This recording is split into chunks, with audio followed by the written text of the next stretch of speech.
I'm free to go. But time cannot remove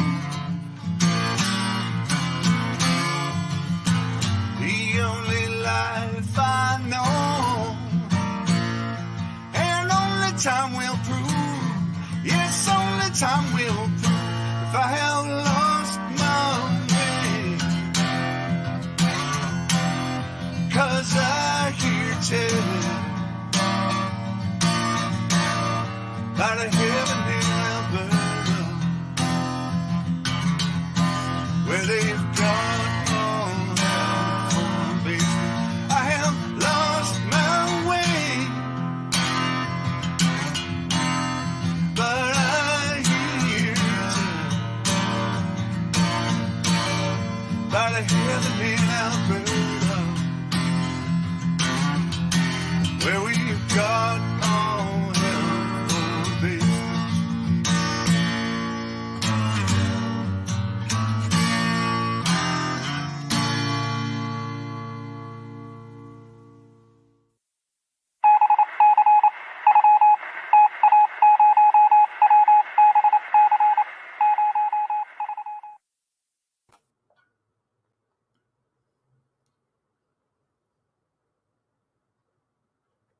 Hi, everyone. Frankie here, New West Reset. Hello. And season's greetings. Merry Christmas. All that good stuff. Joyeux Noel. Happy Hanukkah. A joyous Kwanzaa to you. If that's your thing too, sure. Why not?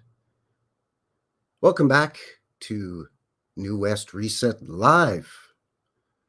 Where are we at here? Episode 12, I think. Yeah, episode 12.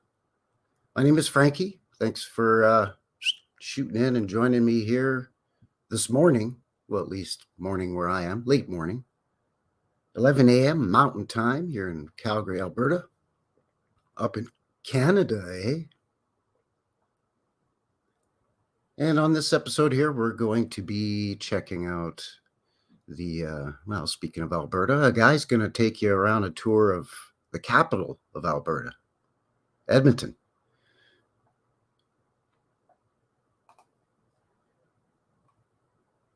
But, before I get into it too much here, I'm just going to kind of slowly mosey on into that topic. But first, we'll kind of wait for a few more folks to make their way over. Bernie's here, crypto alchemist, a fellow Calgarian. Yes, Edmonton. Yeah, a couple of jokes when it comes to referencing Edmonton from down here in Calgary.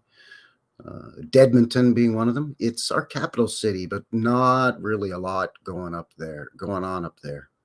Not as bustling as Calgary is. Calgary kind of a boom town. Edmonton, not so much, It's lovely. It's a lovely city. I lived up there for 3 years. The winters are a lot more brutal because it's about 3 hours north of where I am here in Calgary. And that 3 hours north can make a huge difference temperature-wise. Even up here in Canada. Oh, for sure there, bud. But yeah, Dedmonton. The other one is Edmundchuk. A little more politically incorrect, but whatevs. It's just a joke. There's a lot of Ukrainians that live up in and around Edmonton, and around the surrounding area.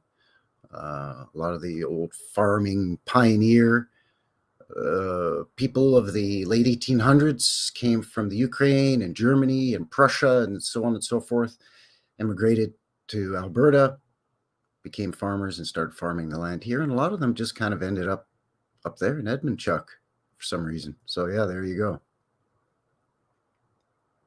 little bit of a rivalry between Calgary and Edmonton as well. The two of Alberta's biggest cities, Edmonton being the capital and Calgary being kind of jealous of that because we applied to be the capital city way back in the day in the 1880s. Denied. No, Not going to happen. Edmonton gets it for whatever reason. Don't really know why, because it's kind of out in the middle of nowhere compared to Calgary here. We're kind of in line with a lot of the other Canadian cities in terms of meridian lines or whatever. No, meridian is this way.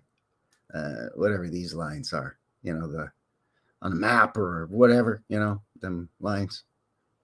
We're close to the American border, when the majority of the population of Canada is within a couple of 100 miles of the American-Canadian border, and also in and around the Great Lakes region and the coastlines, of course, right? Not too many folks living far north because it's colder than a witch's elbow up there. So, yeah.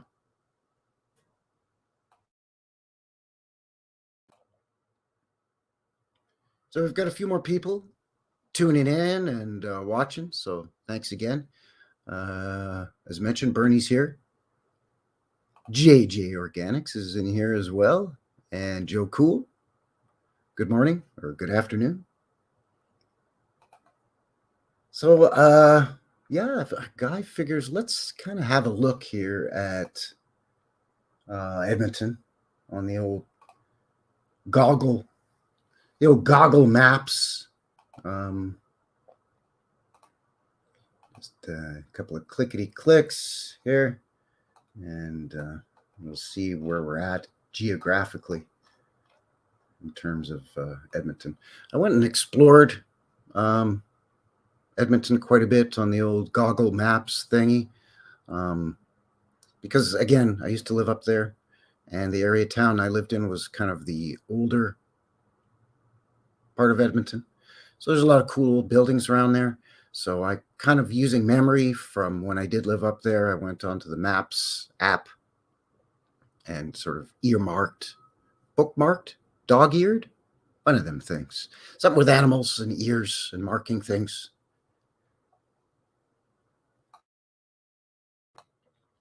But I went earmarked or whatever, a few buildings that we can look at. I also found a really neat video here on the HooTubes from a channel that specializes in photography and old photographs, and he just put together a nice little video montage slideshow of a bunch of cool pictures from Edmonton, so I might share that here on the stream as well.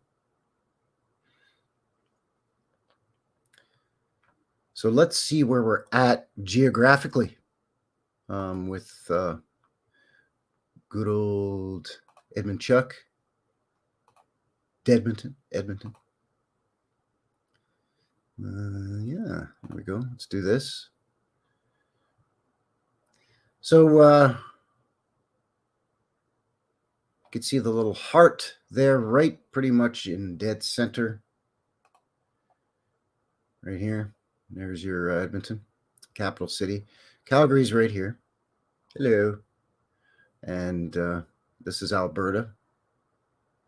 So here's Canada here, eh? Here's your Canada right there, eh? Oh, she's a beauty. And all the white stuff, yeah, it's, that's, Arctic air bringing in snow and whatnot. We've got snow on the ground here. Past couple of weeks now in Calgary. Kind of chilly today, -7 Celsius. It's about 20 Fahrenheit. So, yeah, a little chilly. But anyway, that's the area we're looking at. And yeah, Edmonton, the capital city. But you can see that, like I was mentioning, a lot of the population is sort of around here, and the Great Lakes region. The biggest cities being Toronto, Montreal, and Vancouver, but Vancouver on the west coast. But all in through here, there's huge cities: Hamilton, and, Sudbury, and Thunder Bay. So, and a lot of the big American cities around here too, right? Chicago, Detroit, so on and whatnot, and who's it. So with a lot of the big cities being along this sort of area here, below the sort of boreal region of the northern regions of Canada, right around here-ish, it starts to get cold, around Hudson's Bay, James Bay, it's cold. northern Quebec, Labrador, Newfoundland is very cold, obviously. The Arctic Circle is right up in here, right? So right in here somewhere. So with Calgary being down here and Edmonton being way up here, it's kind of far removed from everything. I mean, there's other cities up this far north, right? Saskatoon is, farther north than Regina and Calgary, but it's just kind of in the middle of nowhere.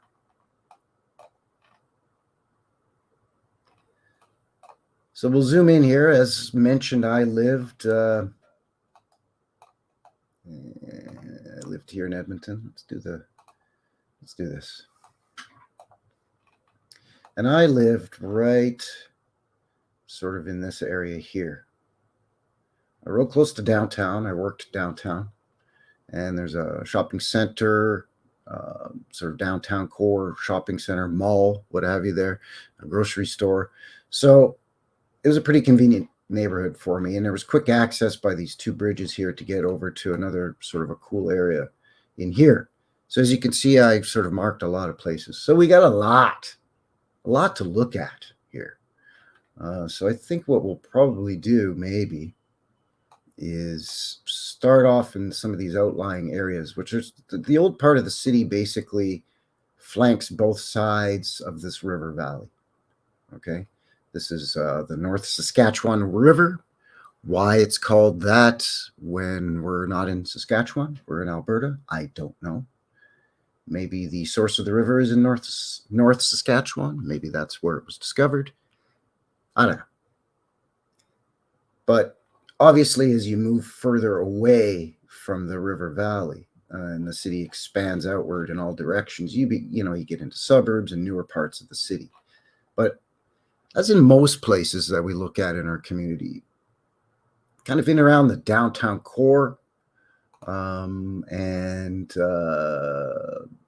again, that's where we see older parts of the city, and in Edmonton's case specifically, again, around the river valley here, which was beautiful. Lots of parks.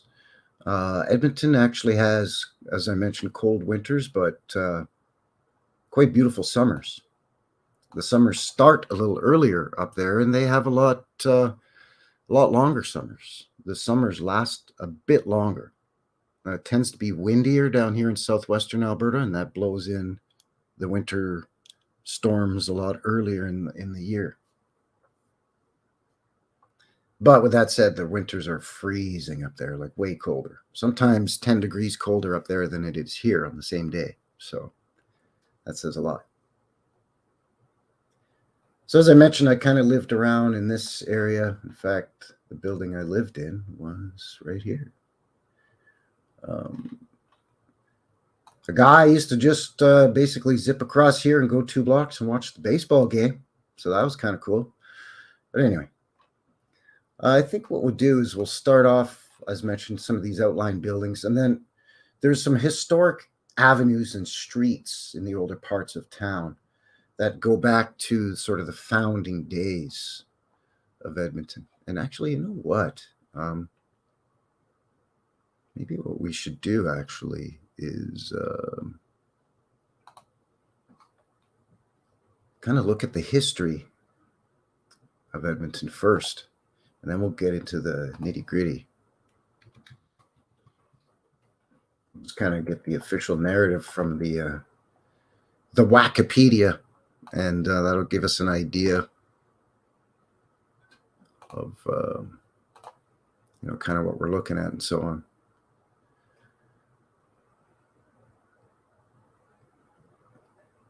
So yeah, okay, it's about the city in Canada, sure. Okay, Edmonton is the capital city of the Canadian province of Alberta. It's situated on the North Saskatchewan River, and it's the center of the metropolitan region. So it's in sort of central Alberta. Population of 1 million. Wow, it's kind of shot up in the last while, because I know for a while they were quite far behind Calgary. Calgary's sneaking up on 2 million. And hopefully you can see that okay and everything. It's coming in all right,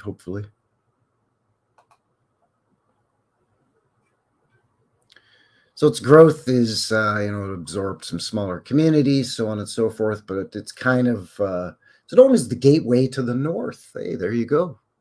Calgary's known as the gateway to the Rockies, the gateway to the New West. Edmonton known as gateway to the north. Yeah, north of Edmonton, you get into the Klondike and the Yukon. Lots of gold rush stories up there. Northern Edmonton, too. There's a bit of a gold rush up there.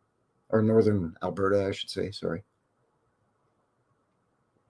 A lot of oil around Edmonton, too. And that's sort of what I think the official narrative was really for Edmonton was, a fort up there, oil discovered up there, and farming was basically it.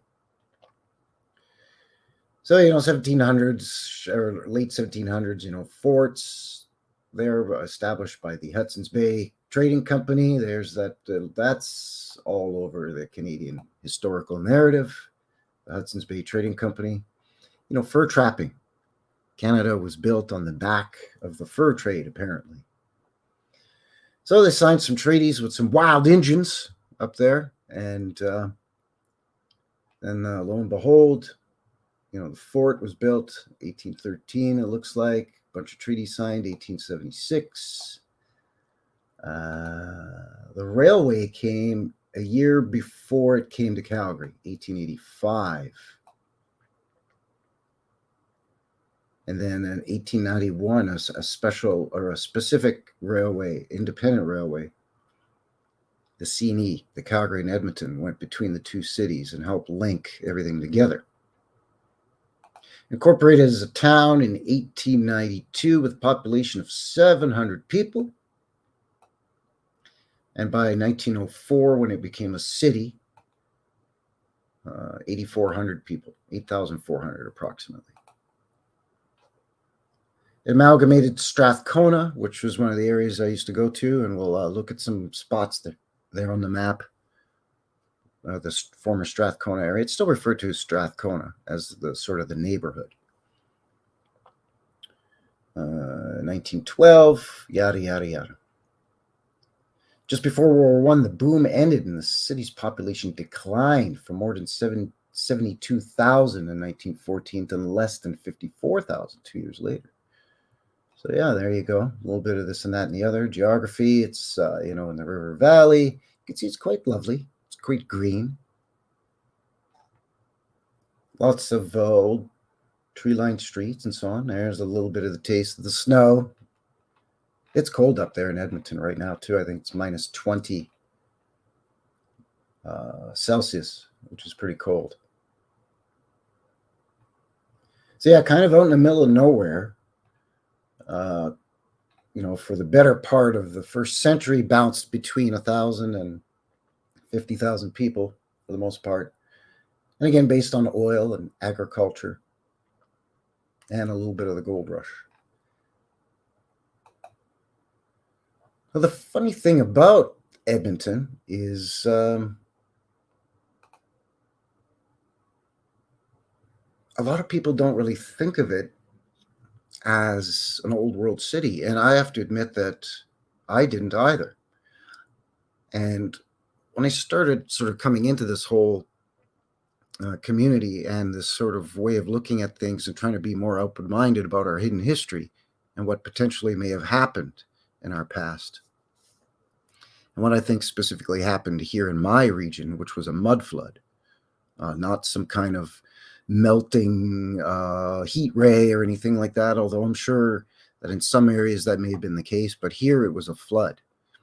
And I wasn't really of that sort of mindset when I did live in Edmonton, but I've always been really interested in old stuff, and Edmonton always had a bunch of really old buildings, really cool, beautiful old buildings.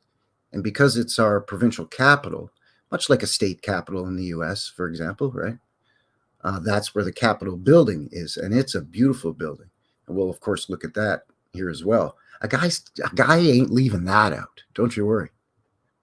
But we just got to kind of, we'll make our way to it. We got to, walk before we can run, right? So again, we're going to go back to the map here, and we'll check out some of these points of interest We'll start off with some of those outlying areas, as I mentioned, and then we'll get into that a couple of those historic streets, some of the older streets where the streetcar used to go and that sort of thing. We'll take a bit of a break, and I'll share that channel's information and the video that they uploaded. Hopefully I don't get dinged by that somehow. That's fine. It's fine. Whatever. And then we'll come back to the map and check out some of the really, really juicy stuff, as it were. So let me just kind of cue this up here. There we go. We'll start off with an old school that was just a few blocks away from where I used to live. And I remember I had to walk past this place. Here we are here, this McKay Avenue School. I used to have to walk past this place going to do my grocery shopping, as well as a couple of other places. So this one kind of stuck in my mind right away, because remember, I lived just right over here. So I would zip up over here, cut across over here, and go to do my shopping. You can see it's a beautiful 3.5, potentially a 1.4 story building, red brick. Let's drop our little man down somewhere. Let's drop him right here in this little intersection if we can, and spin ourselves around. Oh, look, scaffolding. That's great. Okay, let's do this instead here. There we go. Let's try that instead. Yeah, that's better.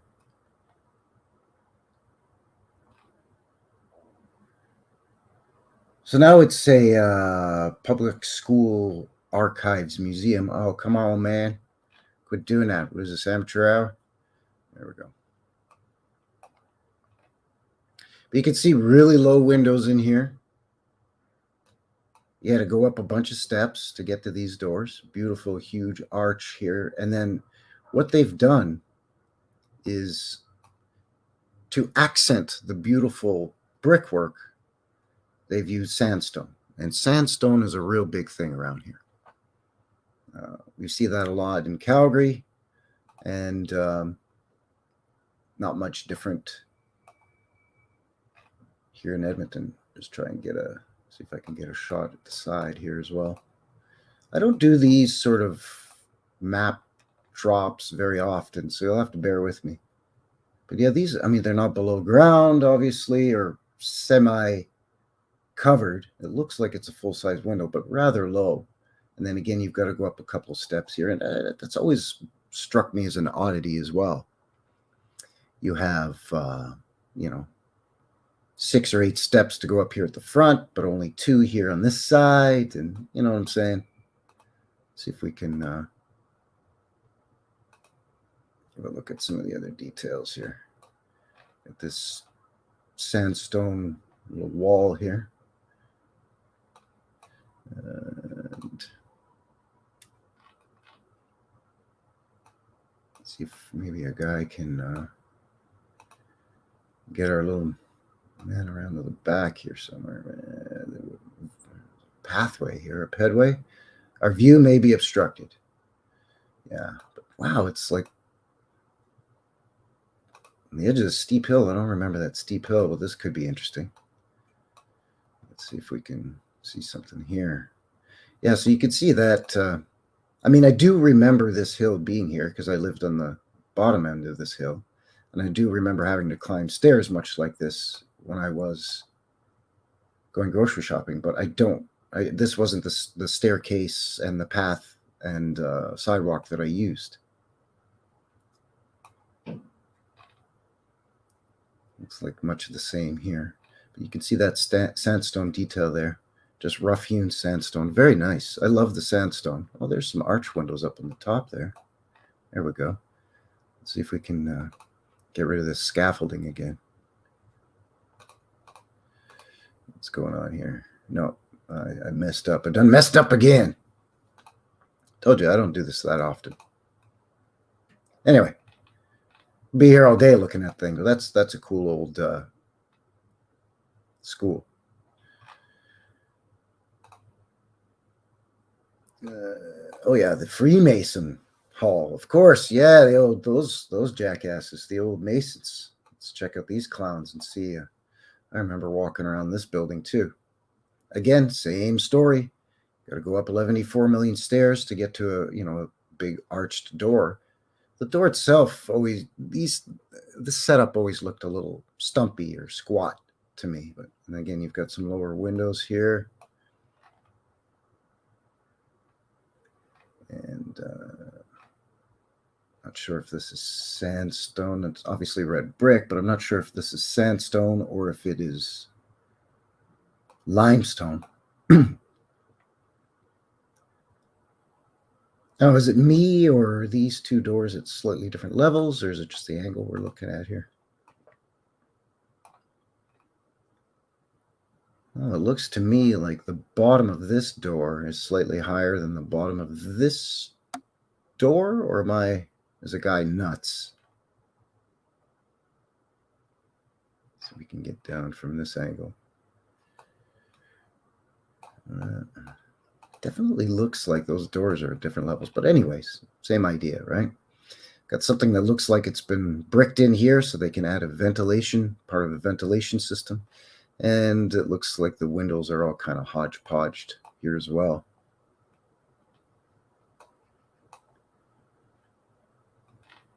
But yeah, neat old red brick building. It's got some sort of a tower looking thing on it. It's kind of cool. Whoops, wrong direction, dummy. And what do we got here? Yeah, it looks like they used a facade brick here, and then this is the original brick. This might be that sort of textured brick, whereas that smooth red brick.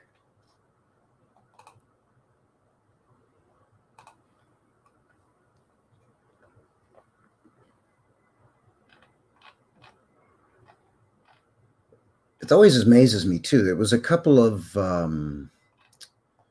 streams ago when we were looking at a little town just out in the middle of nowhere in southern Alberta that had a population of about 1,000 people, and it had a Freemasons Hall in it, and the little town that my dad and I did a drive by through, where I took some video footage last summer. I think it was July or August. That little town of about 1,500 people as well had a Freemasons Hall. So like these little towns in the middle of nowhere. So it shouldn't surprise me that they're up in the capital region as well. So this is a little closer to the downtown core. This is sort of part of the downtown historic district. There's, cool, trendy hipster shops and restaurants and microbreweries and that kind of stuff all in here. So you can see a lot of this sort of thing, right? These beautiful red brick buildings with lots of nice detail on them. Why is this not wanting to? There we go. Come on now. I should be getting, aside from my inability to use Google Maps, apparently, should be getting, now we're going behind this thing. All right, let's try this again. Sorry, folks. Should be getting some pretty good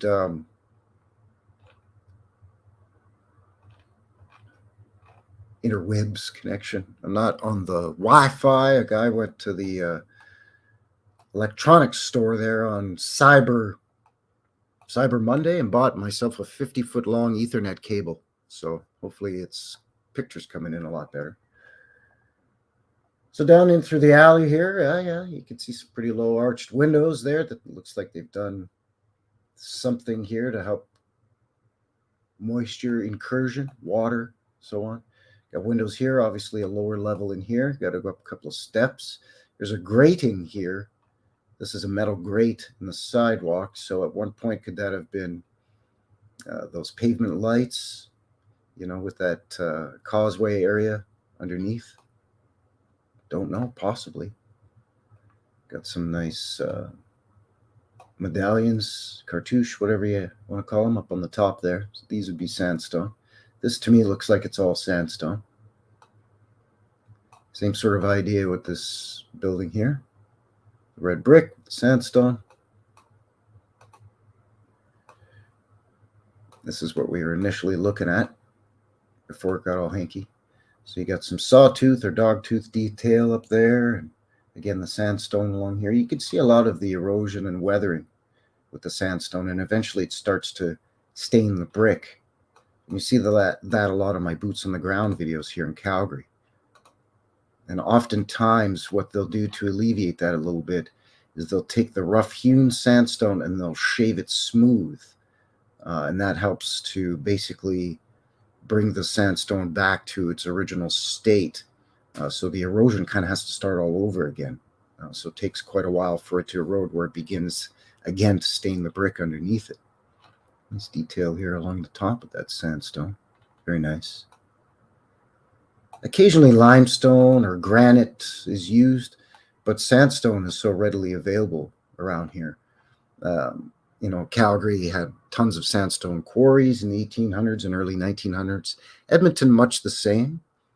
Again, because of the river valleys, right? So just this hard compressed river silt or sand makes this very easily quarried sandstone. The problem is that it erodes very quickly. Wind and water and, as you'd guess up here in Canada, snow. And it's not a long-lasting, very, very hard stone.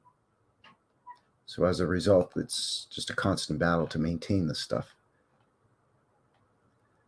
So again, I can't, there's a lot of places to look at here. You can see I've marked a lot of places. So I don't want to focus too much on one area or one building. But again, this warehouse district with lots of shops and loft apartments and condos. So a lot of the old world buildings have been renovated, have been maintained, but there are just as many sort of becoming run down, derelict warehouses all in this area, this warehouse district. So you might have a beautiful building like this that's a restaurant or shops or condos or what have you, right? Or a nightclub or something. And across the street from it might be a completely boarded up, derelict, old world red brick building. Okay, so we've pretty much done this. The Freemasons Hall, so on and so forth. What's this place? What's this over here? Oh, yeah, this little place. Yeah, sure. Sure, let's look at this. See what's going on here. Yeah. See, again, we see a lot of this in Calgary. This looks like the old City of Calgary electric substation that I filmed here a couple of months ago. Very, very similar. Your 4-story, potentially at 1.5-story red brick building, really low windows that they've put this crummy glass block in, and they've had to smear all kinds of schmutz in here, and they've done a crappy job. This is those fake or phony foundations where they just smear a layer of concrete over top of the red brick to make it appear as though it's the foundation. But it's not. If you were to smash away or further smash away what's already starting to erode down here, you'd see it's red brick underneath. The main street frontage for the address of the building, they've used that slightly higher grade red brick, the textured sort of facade brick, but then they've left the plainer stuff here on the side avenue. And here's a good example of that sandstone staining the brick over time. So you can see on the top, they've shaved it flush with the brick, but they've left the lower windowsill here. So I would imagine at some point they'll come by and shave this flush as well, or maybe just chip away a few, maybe a 1/4 of an inch, 1/8 of an inch, a couple centimeters.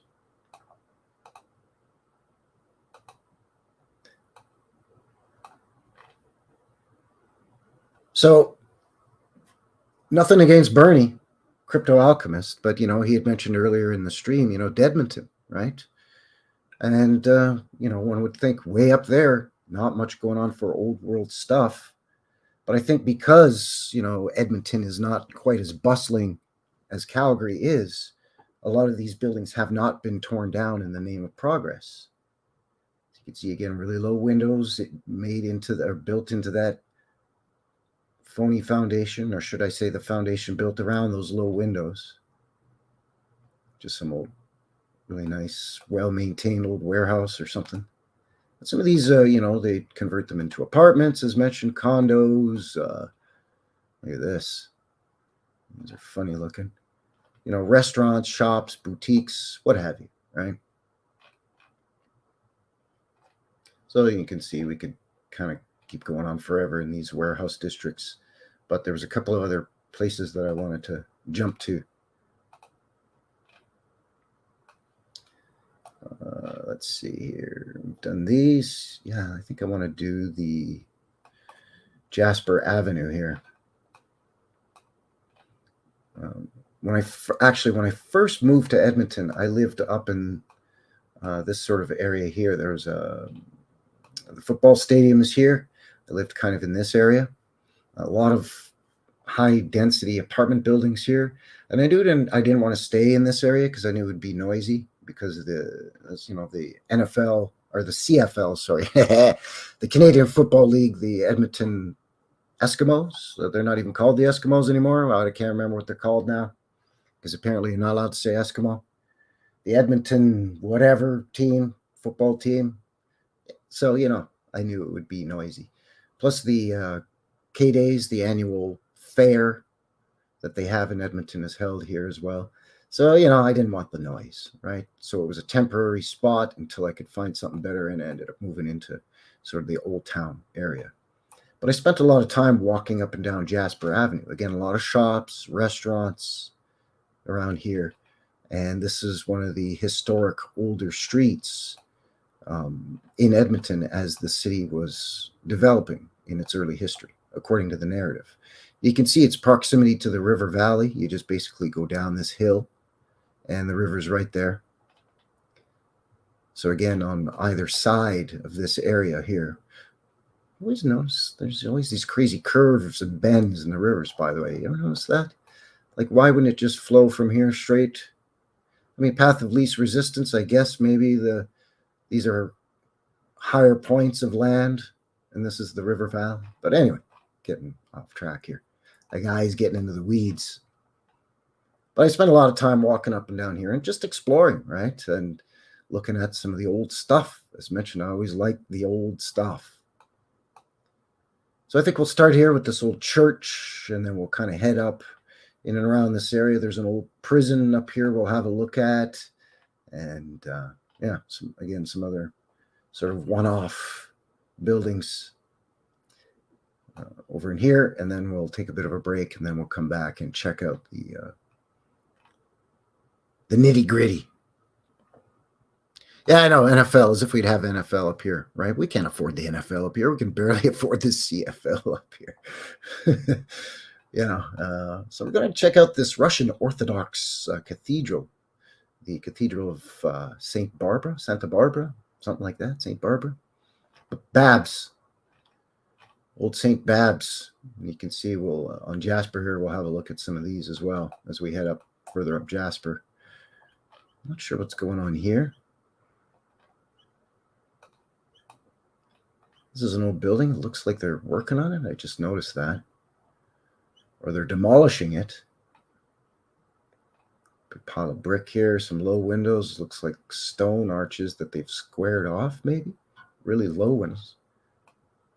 And on this side, too, same thing. This just popped out, by the way. I didn't notice this when I was checking. Anyway, getting sidetracked. Look at this. Look at this beauty.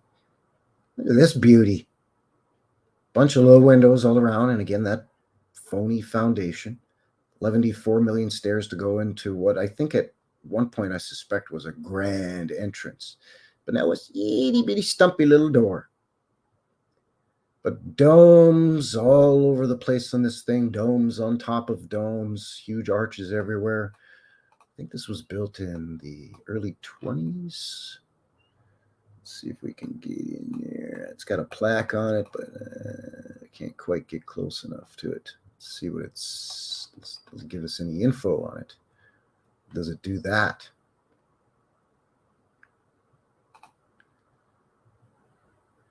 No, not without going down some kind of rabbit hole. But beautiful, beautiful old cathedral, that's for sure. Oh, yeah, that's right. It had this funny bell off to the original bell.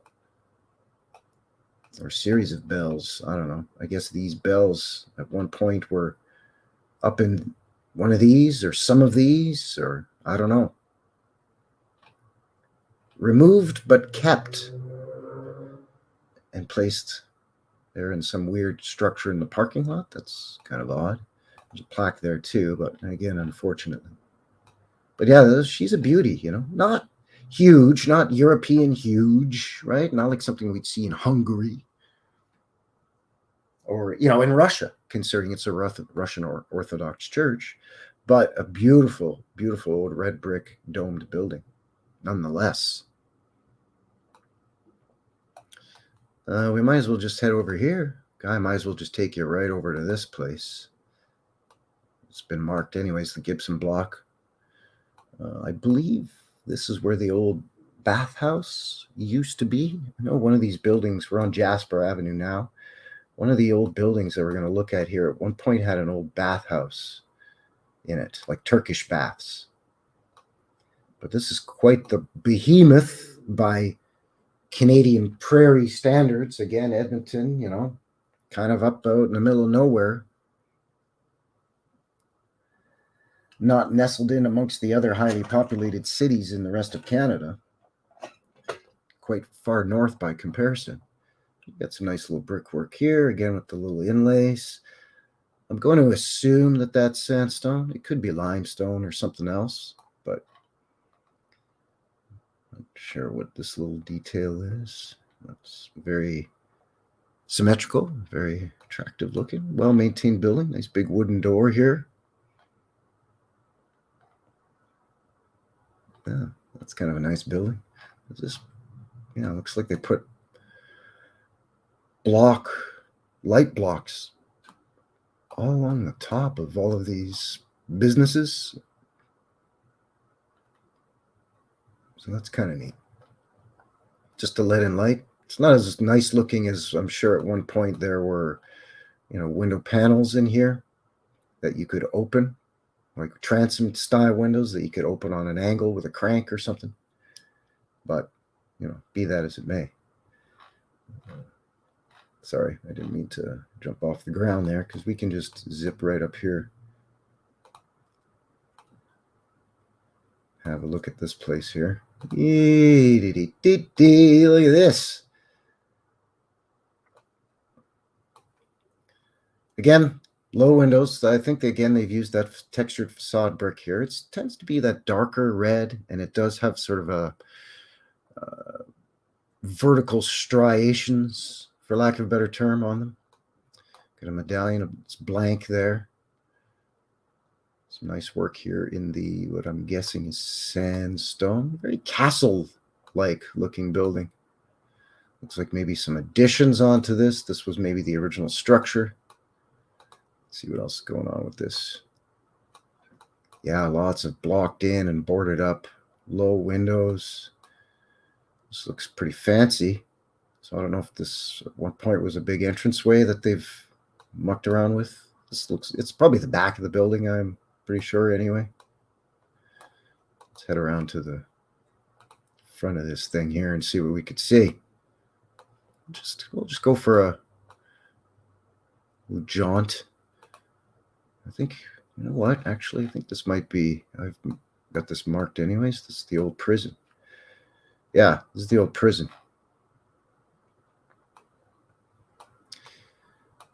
Oh, why is that blurred? Is that coming up blurred for you too? Let's see. It looks like it's coming up blurred for you too. It's unfortunate. Huge smokestack here. That probably was not a smokestack. I'm guessing at some point this had a sort of it was a tower that had arched sort of openings, part of a wind catchment air exchange system, perhaps. Again, I'm only speculating. I mean, I'm not a chimney sweep. Let's see if we can get in this at a better angle here. I'm not a steeple, one of those guys call them steeple jack.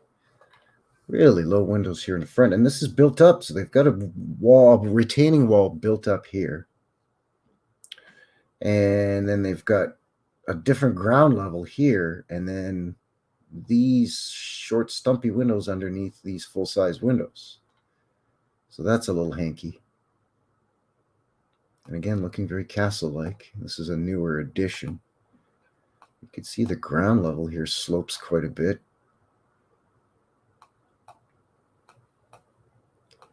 So yeah, this is some kind of institute now, but at one point it was an old prison. Anyways, let's keep moving. Can't rest on our laurels here. I like this one. Whoa, step back, Jack. So again, you see they've put in window wells, but then that didn't work, so they filled it in, and they're getting water and all kinds of incursion coming in there. This is quite a lovely building. What's this place? Some kind of historical. We can't read it. Sorry. But I'm just going to zip down over in here. Oh, truck. Come on. Come on, man. Come on, man. There we go.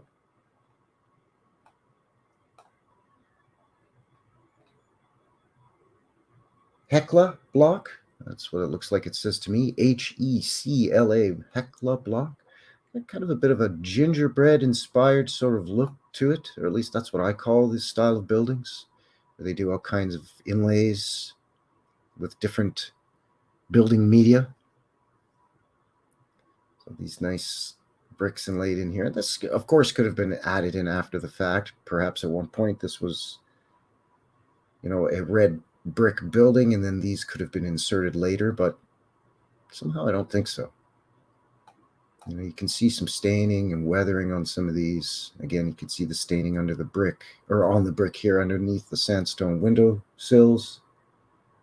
Yeah, very nice old building. But let's keep on keeping on. Lots more to see here. This bad boy over here. I think this is part of that prison complex.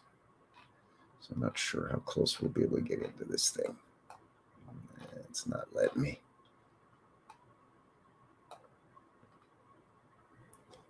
But again, almost very castle-like. Definitely very old world here with the peaked roofing. Lots of nice detail here. And again, what I'm assuming is sandstone. There's part of, I think they're calling now a heat exchange, but was the old world wind catcher, air catcher, air exchange. Low windows down in here, and lots of nice little keystone, sandstone keystones above the windows. It's a pretty nice looking old building. And again, this is all that sort of older part of the city, really, really close to the downtown core, which is obviously right in here, and really close access to the river valley. Again, just down this slope, and you're right in the river valley. You'd think there'd be a lot in here, but no, this was a fairly new development, new and sort of by the city's history. In the 70s, they started developing this, so there's really not much for old. There's this old school, and that's pretty much about it. There's, a lot of older houses, but nothing super, super substantial. But this old school is kind of nice, because again, it has some nice little details on it. Old brick, 1923, it says. Picture of some guy or some lady. Okay. But other than that, all of this has been pretty much reworked, a newer development, which is kind of a shame. This, I think, is an old, this sort of at the tail end of downtown in the old warehouse district. Yeah. This one's a nice one because we've got some arched windows here that have been retrofitted with rectangular modern windows, but they kept the arch brickwork at least. And it's not a really steep arch, right? It's a sort of a very gradual, kind of a lazy swooping arch, which I haven't seen that often, but it looks really nice. This is the Edmonton something limited. Very hard to read. There's some kind of techie stuff there on top. Nice detail above the door there. Looks like this one here next door was brutal facaded.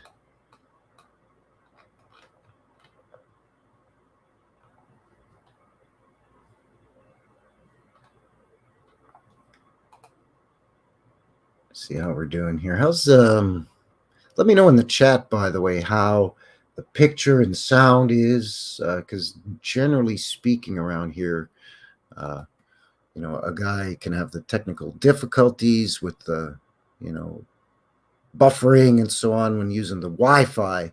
So now with the Ethernet cable plugged in, hopefully the quality is a lot better. So you can just let me know. It'd be great. I'm not sure if we're getting any of that. Hopefully not. All right, so I think we've done. Actually, no, I want to go back on to Jasper because there was buildings on Jasper that I didn't really mark. I just knew that if we strolled up Jasper Avenue, we'd see lots of stuff. So yeah, we'll head up here because I know that there's a bunch of other old buildings up here.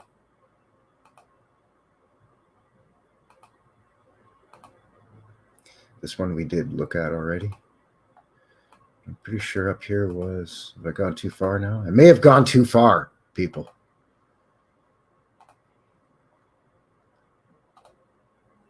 Okay, doing great picture and sound. Thanks, JJ. Hidden at Plain Sight is here. A guy didn't see us sneak in. Just, hello, welcome. Thanks for shooting in. It says top. Okay, very good. Thank you. Did I go too far now? It was a few years back that a guy lived up here, so I may have now gone too far. But I know this Jasper, like all along this stretch, though, we're all old world red brick buildings that, a lot of them have been torn down to make way for apartments in the 50s, 60s, 70s, and then this kind of stuff in the 80s, 90s, and in recent years. Yeah, I think I went too far. Let's turn around and go back the other way here. Whoops. Let's turn around and go back.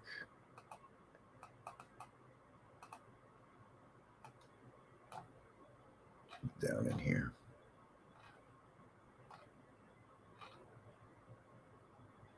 So yeah, unfortunately, a lot of this kind of stuff here now, right? Let's get rid of the construction crap if we can. There we go.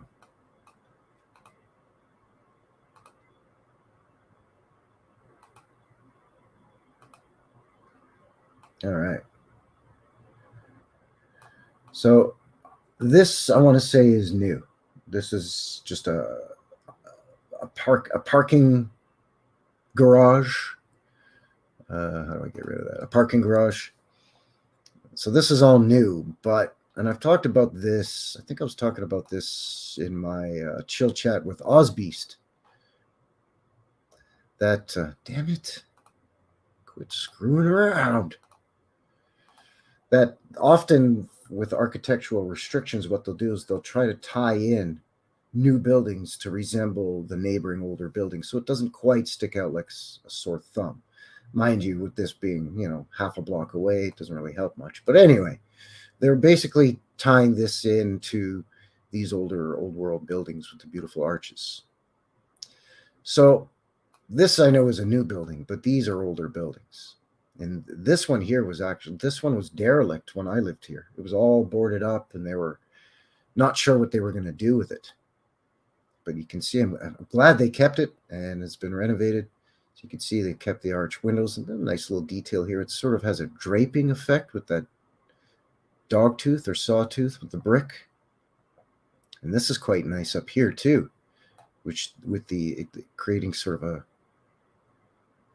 an arched sawtooth or dog tooth as well. Just really nice. Not super extravagant, but this is extra work, right? Now, I don't know exactly when this building was built. I'm going to guess the teens, early 20s, maybe at the most. But, Edmonton at that time, as we looked at, had, 5,000 people or less. So while I appreciate all of this beautiful detail, in a city with limited resources in the early stages and a limited population and a very rural population, and people didn't live in the city and then commute to their farms every day. They lived on their farms and ranches, right? So while I appreciate this, it wasn't necessary. It costs extra time, extra money. So it's beautiful. And thank you for doing it, old world people, old world builders. But it doesn't really fit the narrative of, cowboys and the Klondike and the Wild West, cowboys and Indians and all that stuff for Calgary or for Edmonton, like for Western Canada. Because I've talked about before, the narrative for Western Canada is almost identical to the narrative of the Western United States, right? The Wild West. It's got a conical dome on it. It's too bad that tree is in the way. Let's see if I can get a bit of a better angle. But, it's sort of like, basically everything west of the Mississippi, right? These beautiful sandstone here on the lower floor. Beautiful sandstone arches. Entrance on the corner of the building. I love that. I don't know why. I just do. Arches all along here, and there's that conical dome. Got some kind of remnants of some techie stuff up on top of there. At some point, I'm sure this had a flagpole. It had some kind of ether antenna or something on there, I'm sure, that they've since removed. But anyway, really cool looking building. Really nice looking. And they've kept it and integrated this new monstrosity yucky thing and all of this stuff. They've kind of worked it in together. So when you're walking down the street, right, like if a guy's just walking down the sidewalk here minding his own beeswax, maybe you're standing here waiting for the bus. I don't know what you're doing. And you look, this is what you see. It's not until you look really high up that you see all this other crap. So that's kind of nice. And some kind of geometry going on here. I don't know what's going on here. Don't know if that's part of the original grounds of when this building was erected or not, but anyway, keep going. I think this couple of last ones here, and then we'll get into some of the outlying areas. Yeah, this one's been facaded, but there's another old world building here as well. It's got some nice detail on it, but it is limestone and black granite facaded, but fairly grand entranceways at some point that they've since put in modern doors. It's weird. Is that a janky staircase, or is that just where the photo didn't line up? I don't know. It looks like it's an error, and when they, oh yeah, it is. Okay, it's just an error.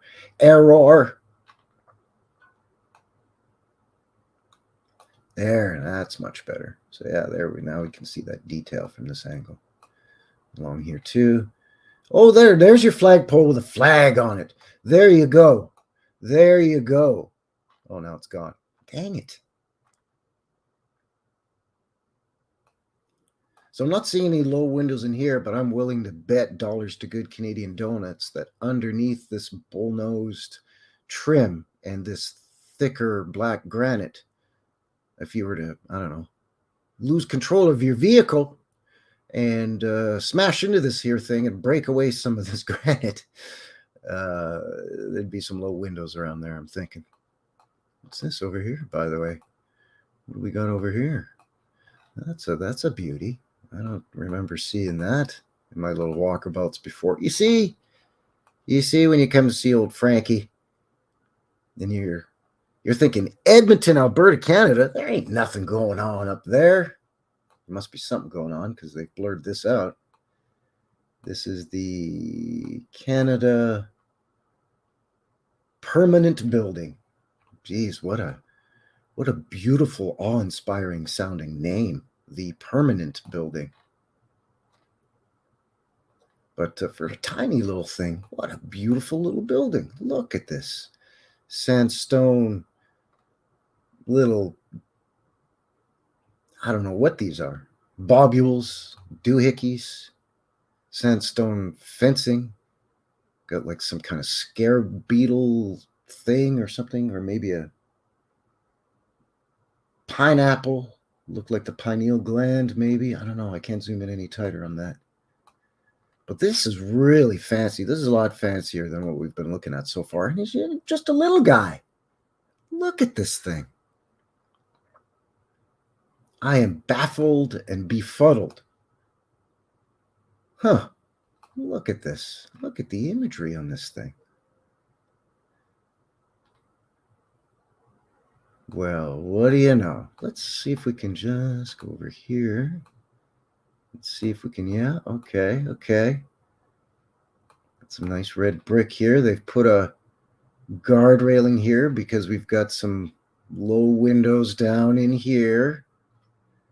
And then they've boarded up the lower half of all these windows and put some shitty black glass block in there.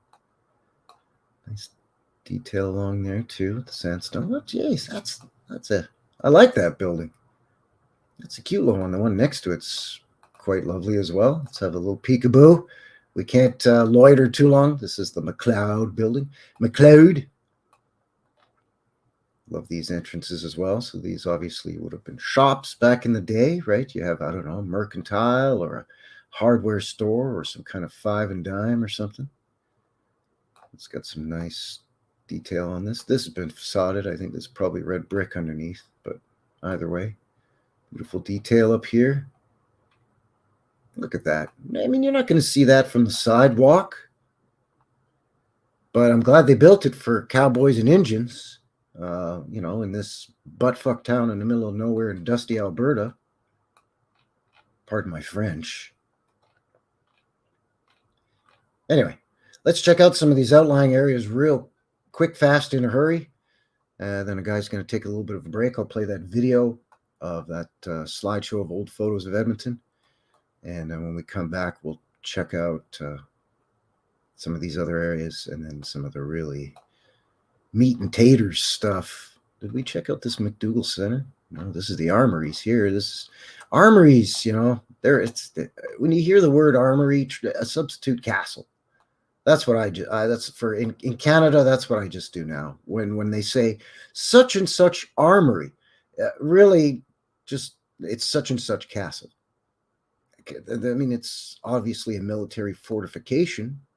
So military fortifications, whether they were, I don't know, medieval castles or quote unquote fairly modern military structures, are going to be built based on the same theories and designs for said fortification, defense, and so on and so forth. But with that said, I mean, this is a castle. I mean, this is what we're told castles looked like, in the Scottish Highlands or in the hills of, England or France or Germany or Poland, wherever royal families resided in old Europe, right? And we're told here in Canada, no, you didn't have castles in Canada because Canada's just a colony. You're just a filthy colony of the mighty British Empire. So all the castles are in Britain. You may have had governors' mansions and, all that stuff, but no castles. Well, I beg to differ. Got some really low windows here in the sandstone. Beautiful red brick. This is all sandstone here. How do you know, Frankie? Well, because the staining. Yeah, that's a beauty.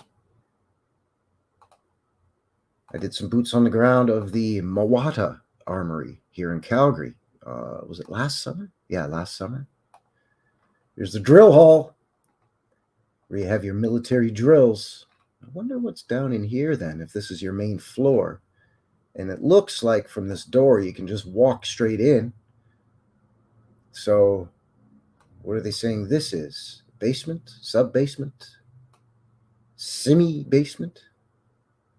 Because this is, this looks like it's your main floor. But if this is the main floor, then how come there's windows here? Like when you go through this, do you have to go up a couple steps to get high enough so that you're above this? Like again, see? It's just wonky and convoluted, and a guy can go bananas trying to figure out what's, he just can't make heads or tails of it, right? This very much looks like the Mawata Armory here in Calgary. And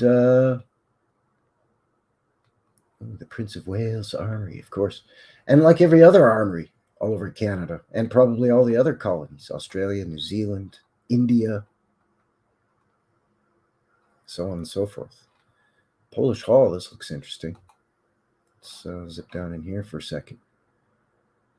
Maybe. Gotta go up pretty high up to get in it. A lot of red brick on it. Can a guy get over here? Oh, okay. Perhaps. Got some low windows down there, and you got to go up to get into this thing from pretty much any entrance. So, yeah, maybe Polish Hall. You never know. Polska. It's funny, there's a racetrack, track and field track here. Maybe because of the school, but it's funny because there's a track and field track by the armory here in Calgary too. So maybe that's a thing. I don't know.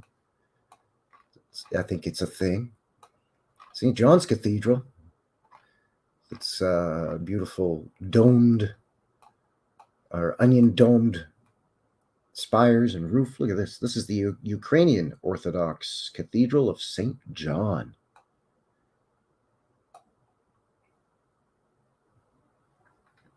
Look at this beauty. Again, you get some nice archwork details here with the stonework. Arched windows, stained glass. That's just gorgeous. Beautiful. Looks like it's made out of tin or copper. Copper, maybe? It looks kind of greenish. Could be copper.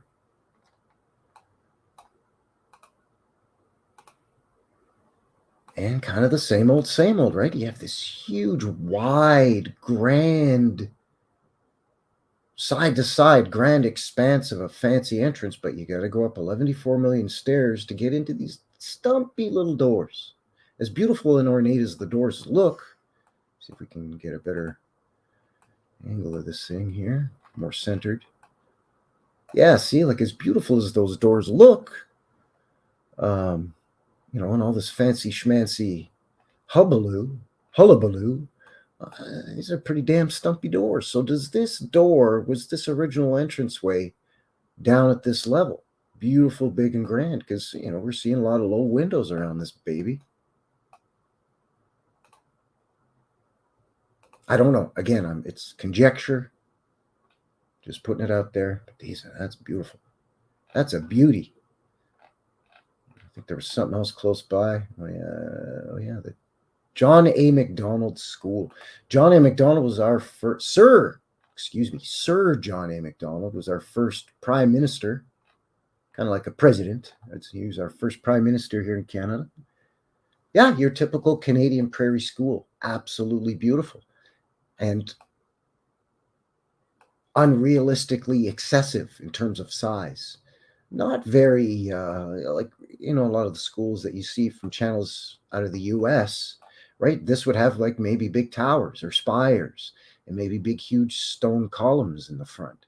But that said, it's still quite elaborate for a prairie school up in Edmonton in the middle of nowhere. Sir John A. Macdonald. What do we got here? Fancy little doodads here. Sandstone, 1913. Okay, sure. Whatever you say. Nice arch entrance. Got to go up steps to get in her. But then you got low windows here. Nice sort of stack work between the brick and sandstone. Beautiful building. Very nice. Very nice. Sir Johnny Macdonald School. Prince of Wales Armories. Did we look at the St. John's Cathedral? Yeah, we did. Onion domes galore. Naked Cafe. Did we look at that? Yeah, we did. Okay, I think we've done all the sort of outlying stuff on the north side of the city, I think. It looks that way, except for a few juicy bits that I want to save. We didn't check out these here joints. Let's check out these here joints real quick. This is an art gallery and independent artist studios here in this beautiful building. I think it has a curved front, if I remember correctly, which is kind of neat.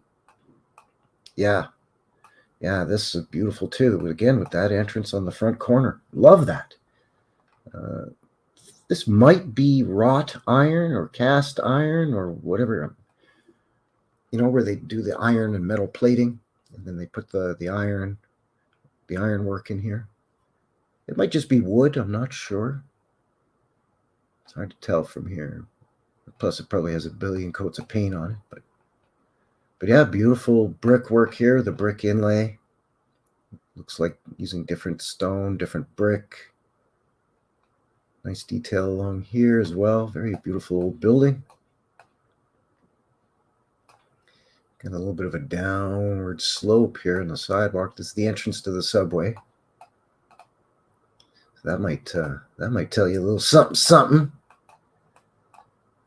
Put some looks like granite underneath these modern windows here, but they've kept, looks like the old transom windows. See, that's what I'm talking about, instead of the glass block.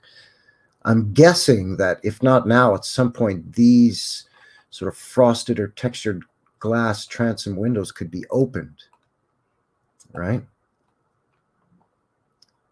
Deanne is here. Good to see you, my friend. Howdy, welcome. Yeah, really neat old building here. Got a brick inlay in the concrete. At one point, pavement lighting, maybe. Don't know. I'm sure at one point there was. Let's take a stroll down here. I remember walking down here. There used to be a nice little coffee shop in here. It's now a clothing store. Ah, yeah, see, there's a lower. Looks to me like you go in this door and go down, or go in this door to go up. So you see you've got some windows here. So you've got a lower floor there. And there's a metal grate. Perhaps at one point, again, was, we may have looked at this one. Yeah, I think we may have looked at this one. Anyway, doesn't matter. May have been pavement light is what I'm trying to say. Yeah, we looked at this one before. All right.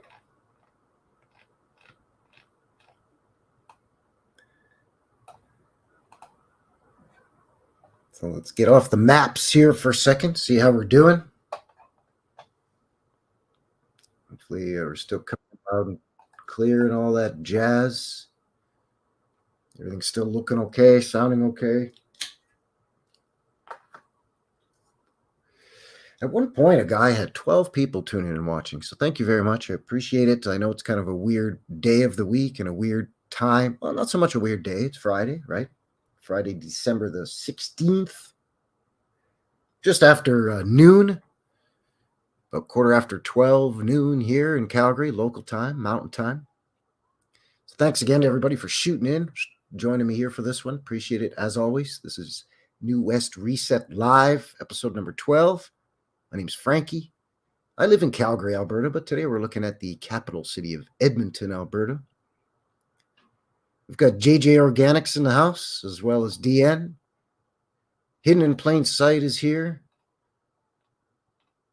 We've got Bernie, Crypto Alchemist. Joe Cool's here as well. I'm pretty sure. Yeah, there he is. Joe Cool's in here. Of course, for all of you that are kind of just lurking and watching, listening, got it going on in the background, maybe. Thank you very much. Appreciate you taking time out of your day. It's kind of in the middle of the day, right? Well, at least it is for me here now. It might be really late at night or super early in the morning for you. So if you're in another part of the realm and it's kind of an odd time, appreciate you taking some of your time here to join little old me out here doing our thing here. This is kind of a once a month thing. I try to do these once a month, right around the middle of the month. Just a New West Reset Live where we talk about different subjects. And it's, something that I try to do that's a little different than my usual material, my usual uploads. That being, for the most part, about 80% of that being boots on the ground here in Calgary, right? Hey, there she is, my new friend Kim Ray. Well, newish. Met here online as well, and Kim Ray's kind of a neighbor as well as Bernie. Bernie lives in Calgary, and Kim Ray lives here in southern Alberta, not too far away. Just a hop, skip, and a jump, as they say. I don't know who says it. People say it, don't they? Hop, skip, and a jump. A stone's throw. Not that I would throw stones at Kim Ray.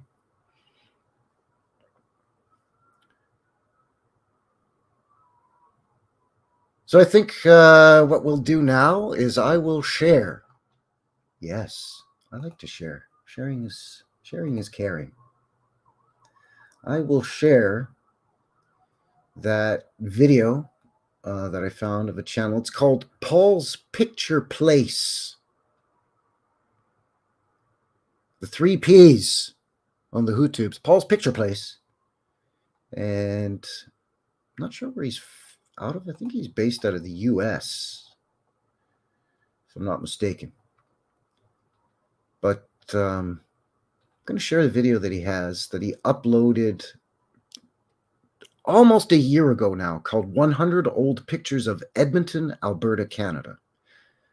And it's his number 10 episode of his uploads. And that seems to be the MO when I checked out his channel. He's got one there for Calgary, and he's got a bunch of American cities, Canadian cities. I think he might be Canadian. So shout out to a fellow crazy Canuck like Bernie and Kim Ray. MJK is here. Michael Joshua Lewis. MJL, I mean. I don't know why I said MJK. MLK. I'm getting MLK and MJL mixed up. Both prophetic in their own ways, I guess. But yeah, Paul's Picture Place. Lady, you know what? Let's go check out the guy's channel and see what's going on here. See where this feller's from in the about section. Paul's Picture Place has a mix of old pictures, scenic photos, and videos from all over the world for you to watch and enjoy. Okay, it's not saying where he's from. It's fine. Doesn't really matter. I just thought it'd be neat if he was a fellow Canadian. But yeah, he's got this video. I'll share that with you. And I'm going to take a quick little break. It's not a long video. It's like 15 minutes long. I'll try sharing the sound. Will that work? I don't know if that'll work. Might get some echoing. You know what? I won't do the sound. So you're not going to get any sound. But that's not really what we're after anyways. I think he's just got music. But I don't want it to get the echo. Because that's just annoying, right? Nobody likes the echo. So, scoodly-doo-doo. All right. Hopefully you're getting that. And there, so there he is, Paul's Picture Place. So head on over there. He's got some great videos. I watched a couple of them with some really, really cool old photos.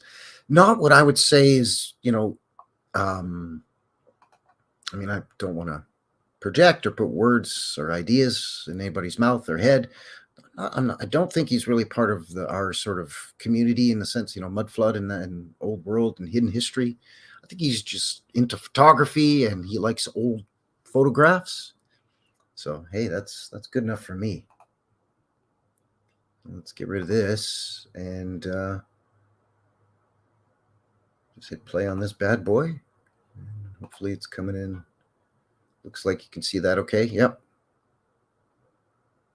So again, no, you're not going to get any sound, but it's got some cool imagery. So enjoy, and I shall be right back momentarily. Cheers.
All right, so there you go. Nice little slideshow montage there. A lot of postcards in there, admittedly, yes, but quite a few photos as well. And I don't know, I prefer looking at old photographs, but a lot of times the old postcards are fascinating too because I don't know, that's something about them. They've just got a little bit more life to them, being that they're colorized and it's not necessarily always just the building, right? A lot of times they get the streetcars and people walking around in the foreground as well. And I always dig that kind of stuff too, where you get to actually see the sort of the day to day lives of the people going about to and fro doing their thing, right?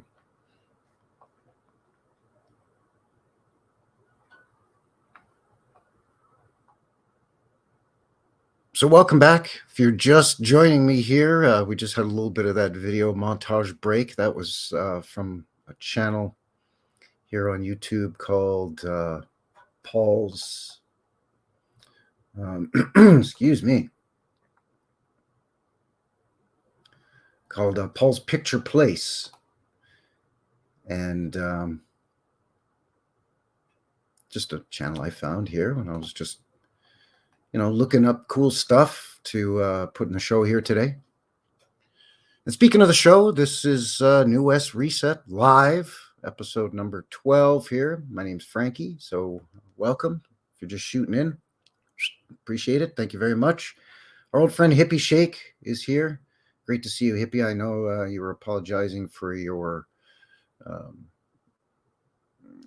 I don't know, just for not being around as much as you usually are. But I mean, no need to apologize. Obviously, with the passing of your mom, that takes precedence over everything. So yeah, I'm terribly sorry to hear that, Hippie. That's sad news. So especially during the holiday season, right? It's extra tough. At least for me, that's how I would look at it. So taking a little time out of the busy time of year and with everything that's going on, just to join us here for a bit, Hippie, really appreciate it. It's good to see you. So thank you very, very much. Yeah, you know what, Edmonton, right? And we were joking earlier in the stream. Bernie, crypto alchemist, jokingly said Deadmonton, and that's kind of the running joke here in Calgary because Edmonton's kind of a dead city, right? Not a lot going on up there compared to Calgary. But then when you look at Edmonton in days of old, right? Late 1900 or late 1800s, early 1900s, beautiful old buildings, domes, onion domes, tech everywhere, streetcars, on a smaller scale than a city like Calgary, and on a much smaller scale than we've seen in some of the larger centers like Toronto, Vancouver, Montreal, or even some of the American cities, right? New York, and Philly, and St. Louis, and what have you, and so on and whatnot. But that being said, there's a lot going on up here in Canada as well. I think it was DN that mentioned that earlier in the chat here. Yeah, there we go. This is a comment here I was looking for from DN. Oh, I just lost it. Oh, yeah, there it is. Yeah, he says Canada is far older than told. Amazing buildings. Yeah, and I would agree with that. And that's the thing, right? Is that I was kind of going along with the whole narrative since I was a kid. Obviously, that Europe is super old. The United States is a little bit older than Canada, and Canada is really young. And prior to the French, and then later some of the British expansion through colonization and stuff, there wasn't really much here. Just Indians, wild Indians, right? And it wasn't really until, aside from a few pockets in the, far eastern regions of Canada, Nova Scotia, for example, and Quebec, there, really wasn't much development prior to, let's say, 1800. But a lot of times that narrative gets kind of flipped on its head, or at least called into question. A guy can kind of look at the narrative and go, wait a second here. like some of the old world buildings I'm seeing in Calgary or Edmonton or any of these other Canadian cities look much older than we're told they are by the narrative. Like, oh, this building's only 200 years old or 150 years old. Really, it looks like it's 300 or 400 years old, right? Like, it's sure not quite to the scale again of a lot of the American or most especially European cities and buildings, I should say, in some of these cities. But in a lot of ways, they're very close, just smaller in scale. And maybe that speaks to the populations here compared to in Europe. Again, I don't know how much truth there is to any of that as well. But generally speaking, I think for the most part, most of us, even in our community here, can kind of go along with the narrative that, the quote unquote old world, right? Europe and, the Middle East and Africa, like that whole part, like the eastern part of the realm or the globe, if you're looking at their heliocentric model, it was far more heavily populated and much sparser in the New World, even prior to, quote unquote Europeans coming and settling here and so on, right? And colonizing, when it was the indigenous peoples or what have you. Sparsely populated. Again, some exceptions, right? Like some Aztec and Mayan cities could reach hundreds of thousands, if not perhaps even as much as 1 million people in them. Roughly the size of Edmonton today, the city that we're looking at here on this stream. So yeah, I think there's a lot more going on all over the realm that we're told, but I think that when it comes to the quote unquote new world, right? The, the Americas, it's most especially hanky.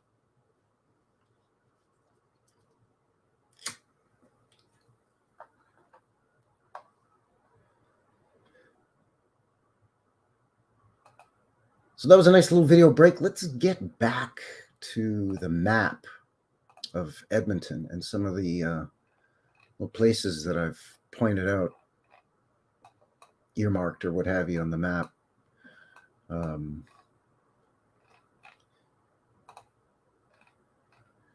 Of in and around Edmonton here, just to give you an idea of some of what we're talking about with these old world buildings out here in, in the Americas, and most especially again in, Alberta, Canada.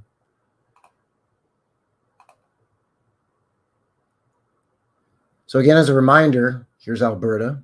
I live here in Calgary, sort of southwestern Alberta. Here's the Rocky Mountains. This is British Columbia. This is Saskatchewan. There's the American border and to the south there. So I'm here, and Edmonton is right here. Okay, it's like smack dab, pretty much right in the central portion of the province of Alberta, because there's our northern border, and here's the Northwest Territories, and then above British Columbia here is the Yukon, right? The Klondike Gold Rush and all that stuff. So you can see it's pretty much just in the middle of nowhere, although it is a big city, about 1 million people, and it's our capital city. And it is basically bisected by the North Saskatchewan River, the River Valley. So you can see these little hearts here. These are all little spots that have kind of dog-eared or what have you for us to look at. And we've pretty much looked at everything here in the old portion of the downtown area of Edmonton. This is sort of the downtown core here.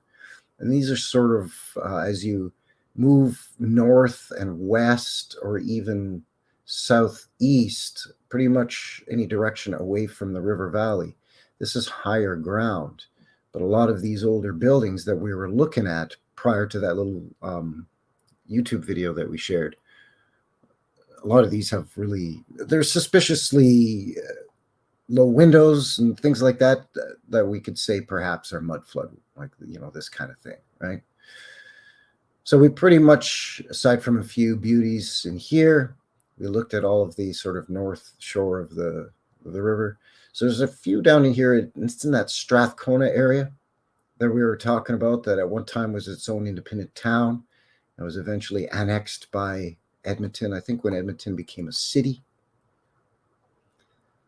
And again, I used to live just like right over in here. So for me, I the company I was working for, just as a quick aside, the company I was working for transferred me up to Edmonton from Calgary. So for 3 years, I lived and worked here in Edmonton. So, at first, when you move to a new city, you don't really know a lot of people, except for maybe your coworkers, right? So, a guy kind of figured while I'm there in Edmonton, I mean, I'm not really going to get to know anybody or meet anybody if I'm just sitting on my duff at home and not going out. And I wanted to get a good lay of the land and know the sort of where everything was in my new host city. So, on a nice day, it was nothing for me to leave my place, over in here and, just take a walk along the river, along some of the shopping districts, the historical areas, go downtown. I worked downtown as well. But even to go over one of these two bridges here onto the southern shore of the North Saskatchewan River and, shop, check out some of the trendy neighborhoods, but also just check out some of the older parts of the city as well, right? And then again, it's a beautiful city, especially in the summer. Lots of parks, lots of green spaces. The river valley really helps with that as well. There's hiking trails and mountain biking trails all in here. In the winter, there are skating rinks, and there's a ski hill actually right over in here, or over in here somewhere. Not too far away. I could technically even walk to the ski hill if I wanted to, about a 20-minute walk. So, I discovered a lot of these places when I lived here, just out walking around, doing a walkabout and exploring the area.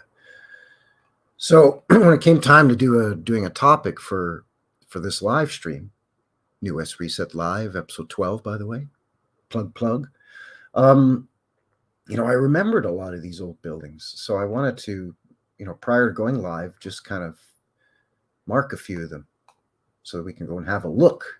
So enough blabbity blah. Let's go down here and do a couple more little Google drops here and kind of see. This is in the University of Alberta. Some of the buildings are new, but some of them are older than some of the original buildings. So yeah, let's start here, as good a place as any, and check out some of these giants and see what they're telling us. There's a beautiful building. Again, some really low windows down here, and you got to go up steps to get in. Beautiful red brick with sandstone detail. A for Alberta, I'm guessing. University of Alberta. The windows down along in here too. Again, not super fancy, but some nice little details there with the sandstone and the brickwork.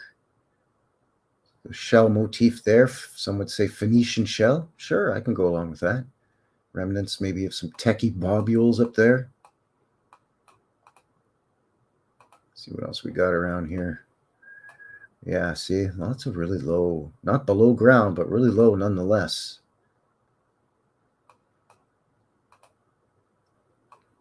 There's another one. This one here, they've made the trouble, taken the time to put in like a retaining wall to try to keep moisture out by the looks of it. But these to me are basically just almost the exact half of these windows. So a guy is just led to assume, at least I am anyways, that this was originally the same size as that, and that we've got about 3 feet of potentially mud flood here. Again, this is conjecture on my part. I don't know for sure. Just saying. Can we get down in here now? No, really? You're not going to let us get down to look at the front of this thing? There's a bloody path right here. Come on now. Come on, goggle. Oh, there we go. Drop the man down. Yeah. See, again, not super fancy, but again, you got to go up a whole bunch of stairs to get up to what I'm thinking or assuming was originally a much larger, more opulent doorway. Still very lovely here with this, again, the sandstone carvings and the detail.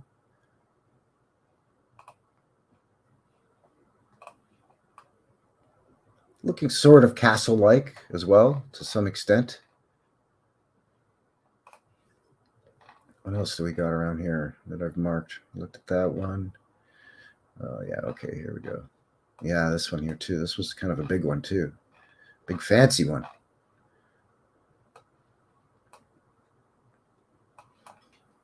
Yeah, here we go. So various levels, up, down, all around, all over the place. Again, stairs going up to me looks a bit of a stumpy door by comparison to just the grandeur widthwise of this entrance. And then you got to go down to get in here a little bit as well. And then you've got suspiciously low windows, different ground levels all over this thing. Quite fancy.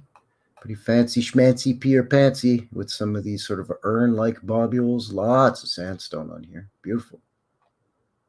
This is all carved. We'll see if I can get a better angle here in a second. Got some kind of medallion there. Some kind of little remnants of a techie thing up here.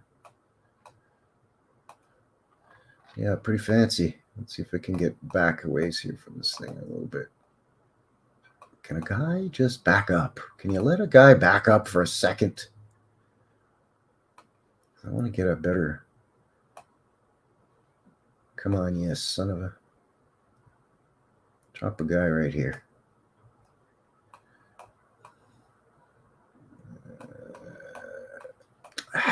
It's not letting me do it. I want to go further back so we can see, because I know this has a dome on it.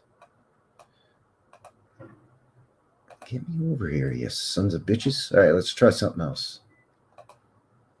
My apologies. Like I've said before, I don't do these Google map drops very often. See, I'm trying to look at this. I'm trying to look at this beauty here.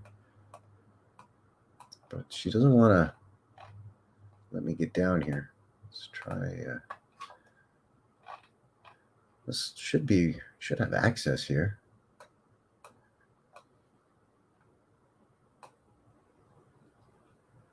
Is it because there's construction? Is that what it is? Okay, well, I'm not going to keep trying because the guy's just going to get all bent out of shape. But yeah, you can see. You got a nice cupola, I think it's called, a dome on top. Pretty fancy building. That's a behemoth too. I mean, they've added onto it here and here, but you can see that even what looks like the original structure before adding and adding and adding is quite large. Anyway, let's get out of there.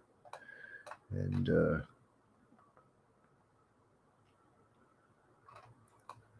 what's this? Was this another building in the university? Yeah. Did we look at this one? I don't think we did. Let's see what's going on with this. Oh yeah, we didn't look at this one yet. Yeah, this is pretty fancy.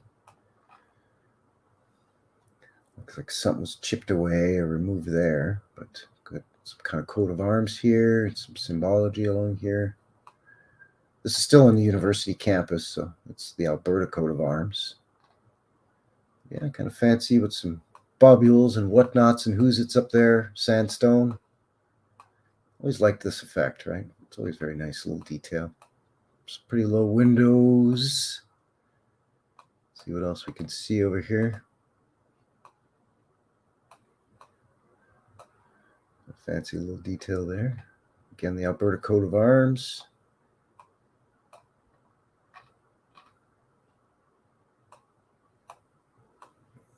Not much to see here except for some low windows, and I think I saw some stairs going down here. And again, this looks like that textured facade brick. This looks like sandstone. Kind of a neat old place. What else have I got marked here? That was university. All right, let's check out Queen Alexandria School, and then we'll hit what's called White Avenue, which is part of Old Strathcona along here. And this has got a lot of really cool, trendy shops and a lot of old world buildings. And much like the photo in the slideshow that we saw in that YouTube video of Jasper Avenue back in the day, a lot of the postcards and pictures from that slideshow video were on old Jasper Avenue. And it's kind of the same along here as well. White Avenue and in Old Strathcona, like Gateway Boulevard and all that stuff. But first, let's check out this old beauty right here, the Queen Alexandria School. I think we were able to get down on the street here yet. Yeah, okay. Yeah, I remember this one now. This one's a beauty. Trying to get away from the trees. Get out of there, tree. Go on now. Get. Because I want to see. It's got like twin or dual towers here, which is really unusual. But anyway, we'll get around a different angle. So red brick and sandstone. Really low windows here. They're so low that they're accessible, so they've had to put metal security sort of grating over them. Nice arches here on the top, arch windows up in here as well. Nice peaked roof. Looks like cedar shingle roof. Very nice. Let's go over, catch it from another angle if we can. Yeah, there we go. Yeah, so these, I get some bobule remnants of tech up there. Looks like they've run some of the HVAC air exchange system in through here now. But probably the narrative on this was was the bell tower. Now, why a school would need two, I don't know. So I'm suspecting again part of the air exchange system. These would be like wind catchers. These perhaps may have had at some point some kind of tech on them. It looks like there's a bricked in arch here, potentially. Got to go upstairs to get into a door here, it looks like. This looks like it might be bricked in. I don't know, hard to say. This looks like that's boarded up, or they've put an access door in there now. They've built a shack here on the side so you can probably go directly into the lower level, the quote unquote basement floor. Let's see if we can get a look at it let's get a look at the side here. Oh, this is interesting. I think that's new though. Maybe. Yeah, really nice. Cool looking old school. It's pretty big, for Edmonton. All right. So let's head over here to old Strathcona. Guess maybe what we'll do is check out this old League Hall here. And then we'll hit the main drag, because this had some cool arched windows and doors and some cool old lower or pretty low windows too, if I remember correctly. Guys, just got to take a little stroll here. Yeah, see, it's got some bricked in arches here.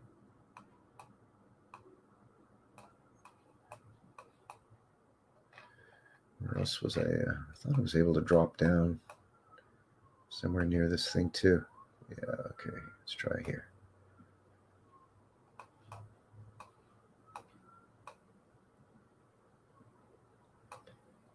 Pretty interesting looking red brick building. Not sure how old it is.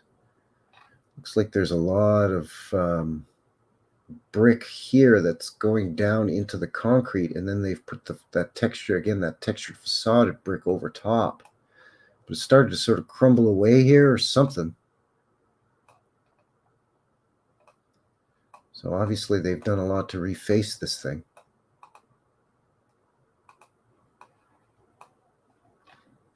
So it's the Strathcona Community Center. I think it was probably the old Strathcona School or something at one point.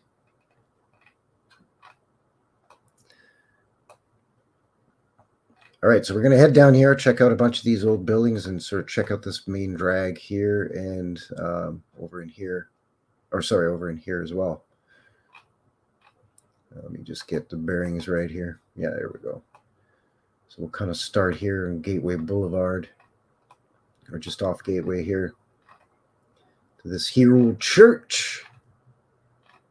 Knox Church. There's a Knox United Church here in Calgary too. I don't know, is that like a thing also where they stamp?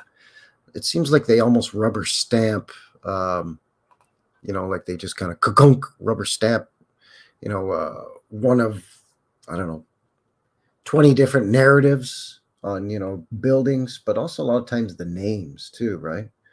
Like it's,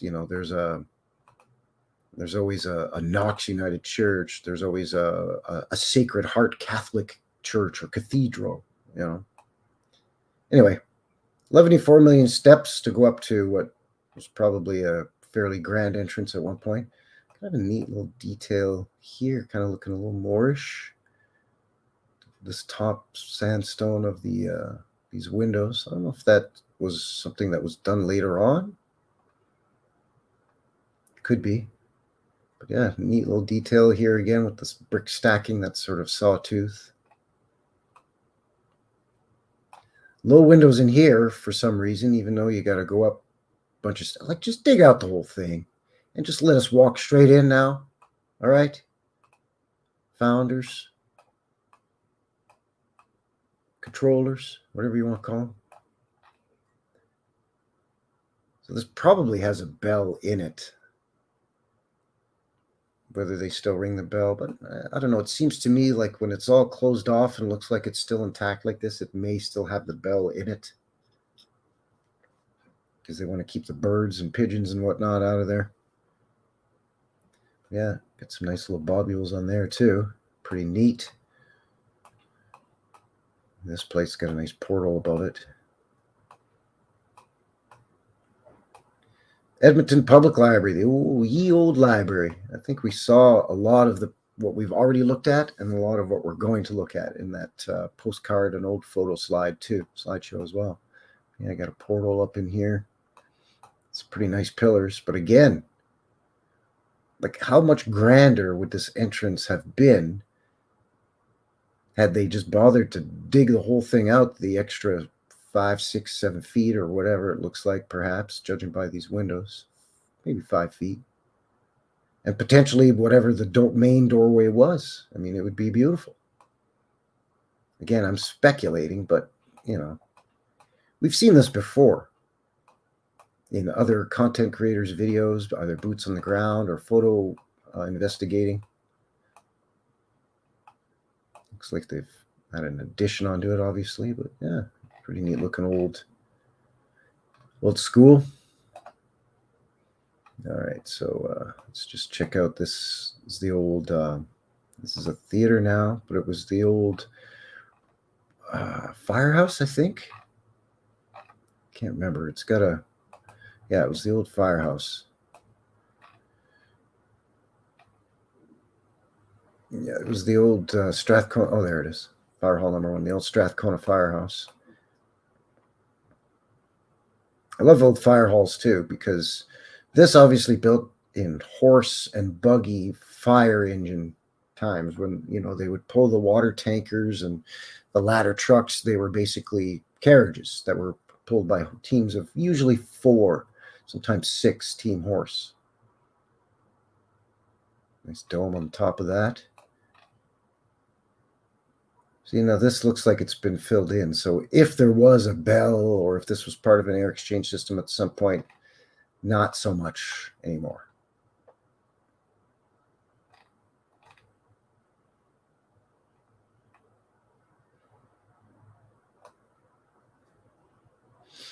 We looked at that. We looked at did we look at the armory? I don't think we did. Not this armory. Doesn't quite look as castle-like as the other armory that we looked at on the North Shore. Or Calgary's armory for that matter, but these look really low, like really funny looking. Like if this is part of the Canadian Armed Forces National Defense, 1911, supposedly, then why would you even bother putting windows down here? Oh, to let light in. Well, like what's more important? National defense or, letting some daylight in down in some lower level of some old military fortification, It always struck me as odd because the other armory we looked at here today had these, and then the armory here in Calgary has these. But again, not quite as castle-like looking as some of the other examples.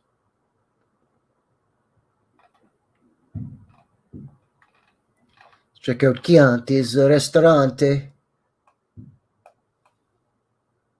Beautiful. Red brick. And this is limestone, not sandstone.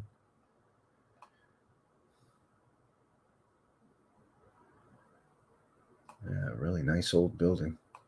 But look at this. You've got a fence here acting as a railing because you've got an entire lower level here for lease, by the way. So there you go. That's below ground, and they've put all these windows in. So that's kind of wacky. That's kind of zany and crazy. I think at one time this building was much grander than it is now. They've renovated it a little bit, and maintained it. But I think they made a lot of changes to the elevations and that in here. But you can see all along here, well, you can't because there's damn trucks in the way, but low windows. You can see it's really old. It's the old post office, obviously. But it looks really old, like a lot of weathering. Beautiful arches there. And a really nice clock tower with some remnant bobules of old tech on here as well. Yeah, just a beautiful old place.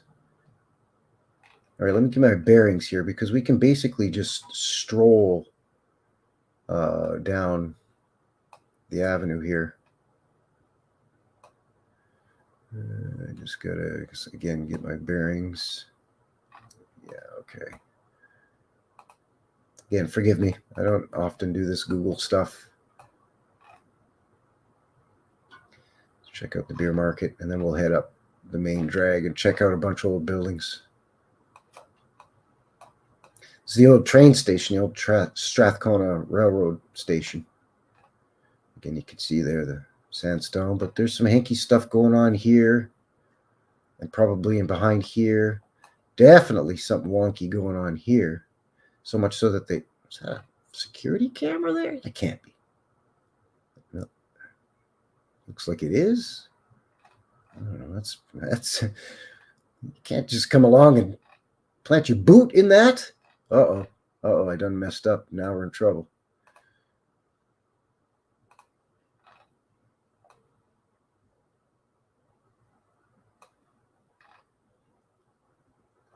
Can I get down over in here? Can I get on the other side to check out? No, I can't because the railroad track's right there. I wanted to check out this part of the building because it looks like there's some very interesting roof lines going on there. Let's take a step or two back here and see. Yeah, see, it's pretty fancy.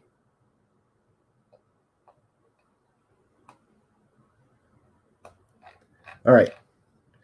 So we'll take a walk down the main drag. There's just a bunch of old historic buildings all along here.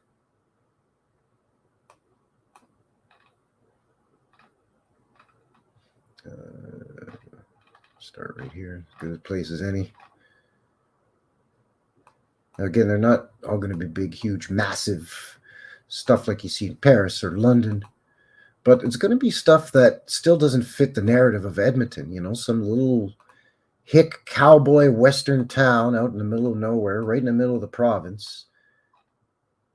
Very, very sparsely populated, agricultural-based economy. Cowboys, Indians, that whole narrative.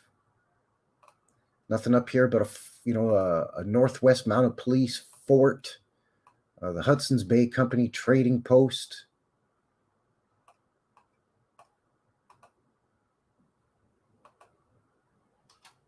And a little bit of prospecting of gold and so on. This is the old Strathcona Hotel. Beautiful old building.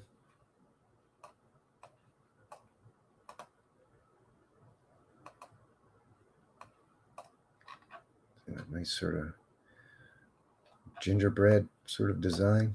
Really cool looking stuff, And again, not super opulent, but even for like a little building like that, like pretty fancy stuff. Pretty fancy for a town of, a handful of 100, couple of hundred people, a few hundred people, a few thousand people.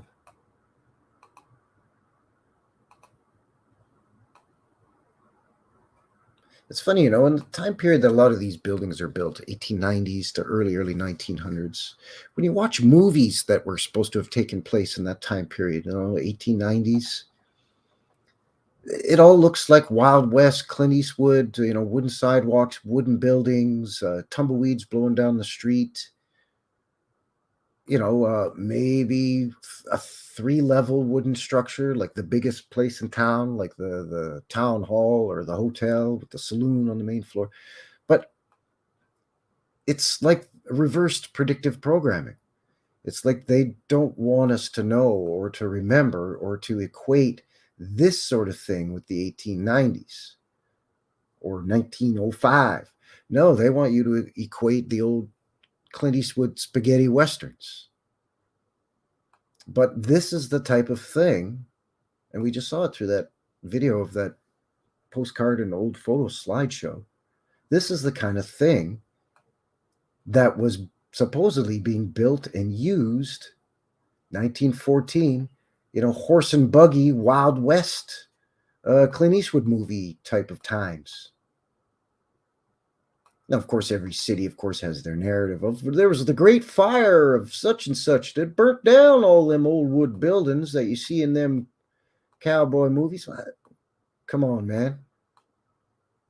Sure, around the concentration of where the fire was, yeah, any wooden structures probably would have been lost to the fire. But you mean tell me that every city used only wooden structures, didn't use any masonry structures? Then they had a fire, and they said, "Oh Lord, we better use brick and stone now." No, it would have been like today, I would imagine, different building materials, and obviously, whatever was most readily available would be used most often. So around here, brick and sandstone. In some places, a lot more limestone or granite or what have you. Look at these old, beautiful old buildings, the shop on the main floor and, living quarters up above, like maybe old apartments or something up there.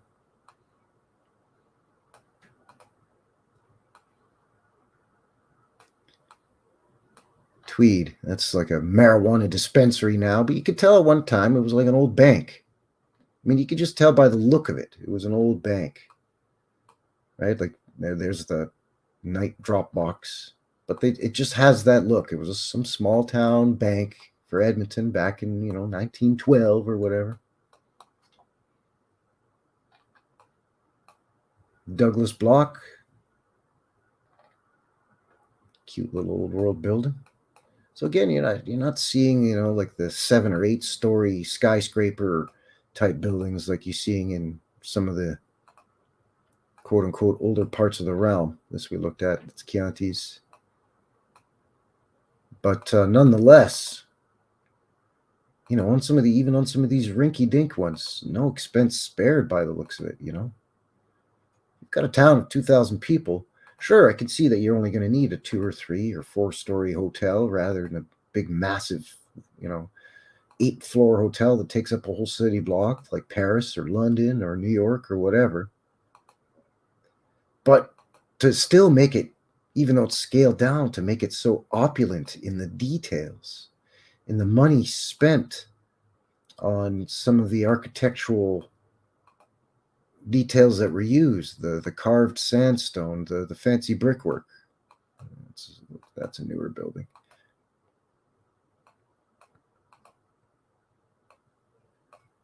It just, again, we say it over and over, time and time again. It's sort of antithetical to the narrative. If there's only so many people to go around and only so many resources to be had,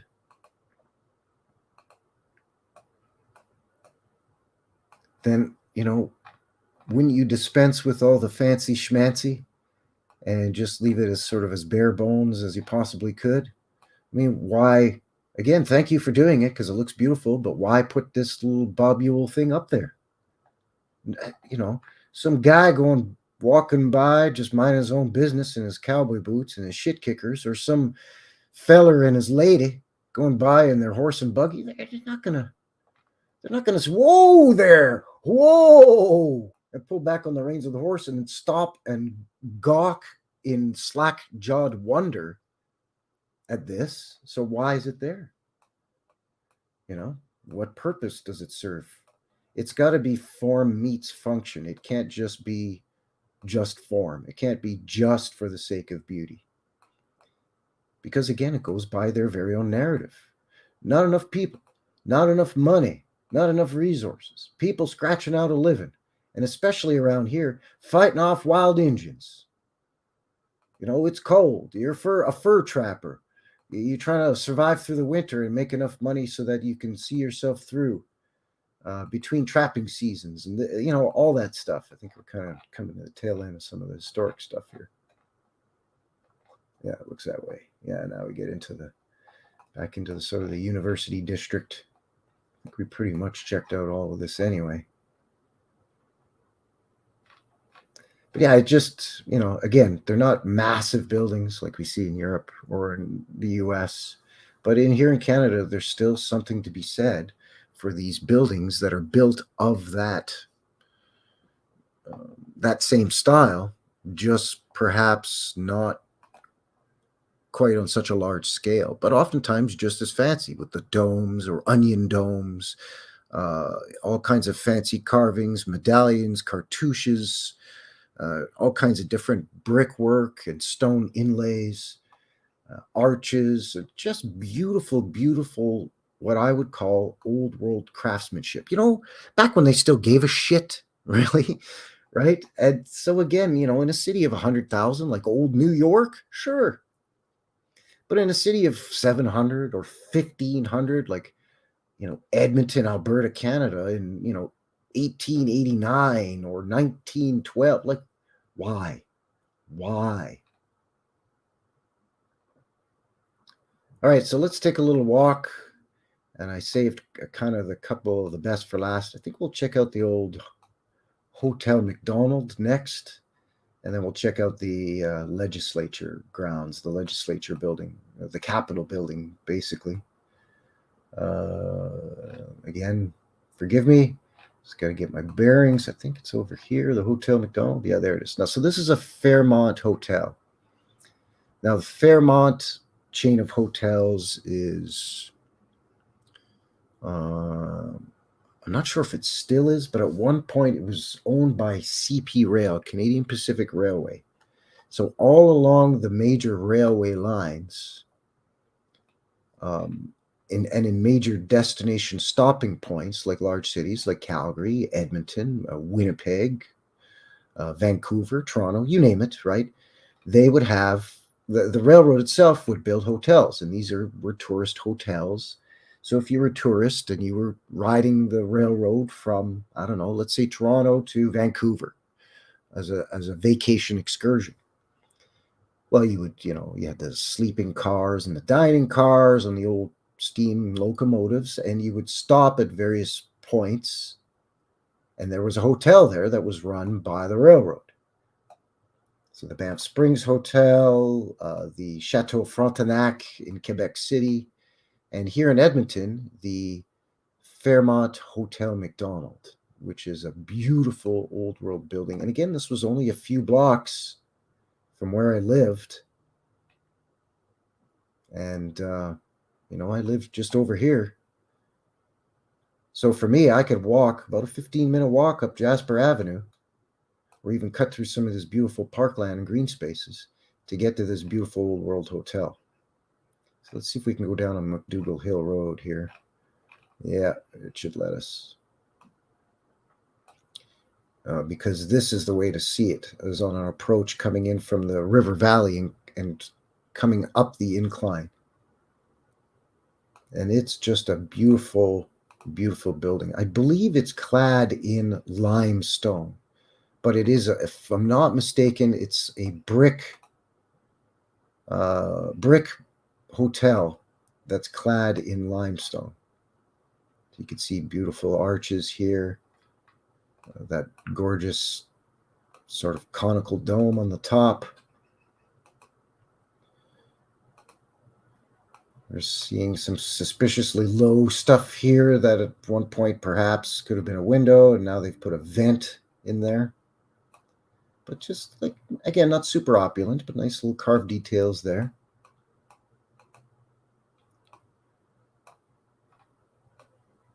Got some symbology here with some coat of arms and some kind of cartouche looking thingamajig there. Let's see if I can swing past this skyscraper and kind of come down the other side here now. Right in here, I think we can. Yep. Perfect.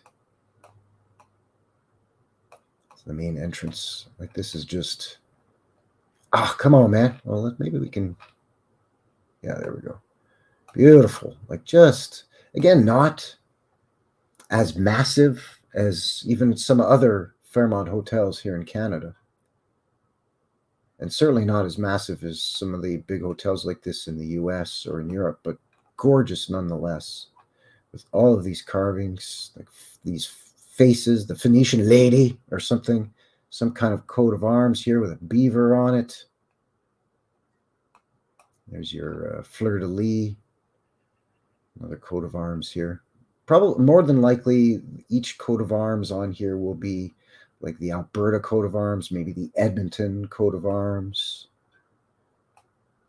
And this is named after Sir John A. Macdonald, again, our first Prime Minister here in Canada, the Fairmont Hotel Macdonald.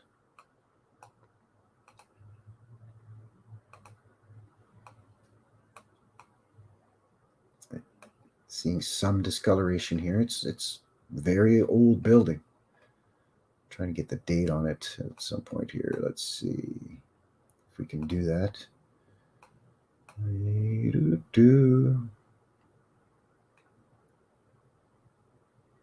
Again, not without going down various rabbit holes. So yeah, screw that. Get rid of this. Come at it from back here too if we can. Might just, nah, it's just giving us a little peekaboo of, again, of all the arches. By the way, I think the roof on this is, if it's not a metal roof, I think it's a slate roof. But I want to say it's a metal roof. I think it's a copper roof. Yeah, it's a copper roof on there as well. Let's see if we can descend down here. Yeah, there we go. So yeah, you can see it still has a lot of the tech here, here, lots of little bobules like the ether antennas and the little ether fencing here. A lot of the old Antiquitech kind of sort of still on it, although I'm sure back in the day there was a lot more on it. But again, you've got to go upstairs to go into this. As opulent as this front main entrance is, you still have to go up some stairs to get to that main entrance. And then, as we saw going down the side here, you know, some what looks like potentially lower levels under there. But yeah, that's the Fairmont Hotel Macdonald.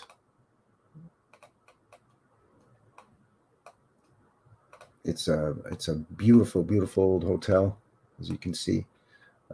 You've got an outdoor terrace here, a lot of gazebos and crazy sort of outer buildings that are really old, and different pathways and so on.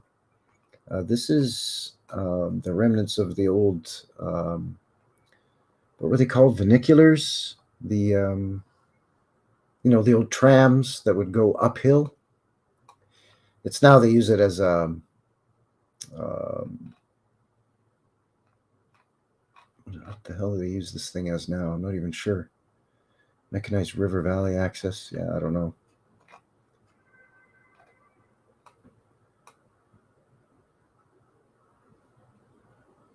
Funicular. Yeah, okay, there you go. But anyways, obviously it's not there anymore, but it was at one point. So you could, you know, come along here, park your horse and buggy here along the river, get into this here thing, go up and have yourself, you know, a cup of tea and some fancy pastries and crumpets here at the out on the outer terrace with all of these different levels in the landscaping, and enjoy the beautiful view of this sort of forested area, the promenade, and then the river valley below.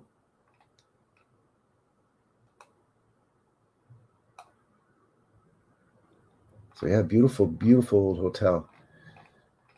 And I think for today, last but not least, the pièce de résistance, as we say, oui, oui, as we say here in French Canada, is the Alberta Legislature building, the Capitol building. And let's just start from a nice wide shot back here of this place. Gonna be very reminiscent for a lot of you fine Americans, my favorite neighbors to the south. Gonna be very reminiscent of a lot of your state capitol buildings, maybe even a lot of your old libraries, a lot of old post offices in, some of your more substantial American cities, right? Again, St. Louis, Philly, whatever, Boston, but also just in, like even other cities in like smaller capital cities, maybe in like, I don't know, Nevada or Utah or something.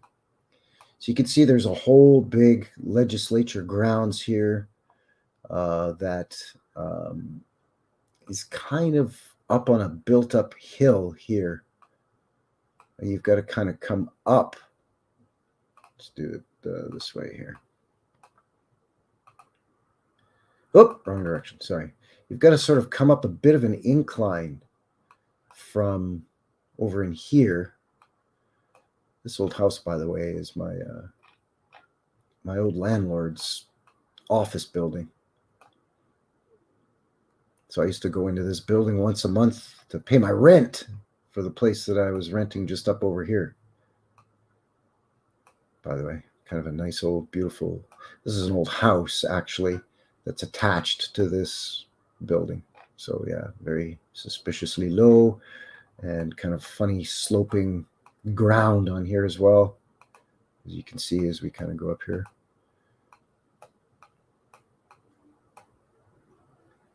They've kind of worked it into this new condo complex. But anyway, that's neither here nor there.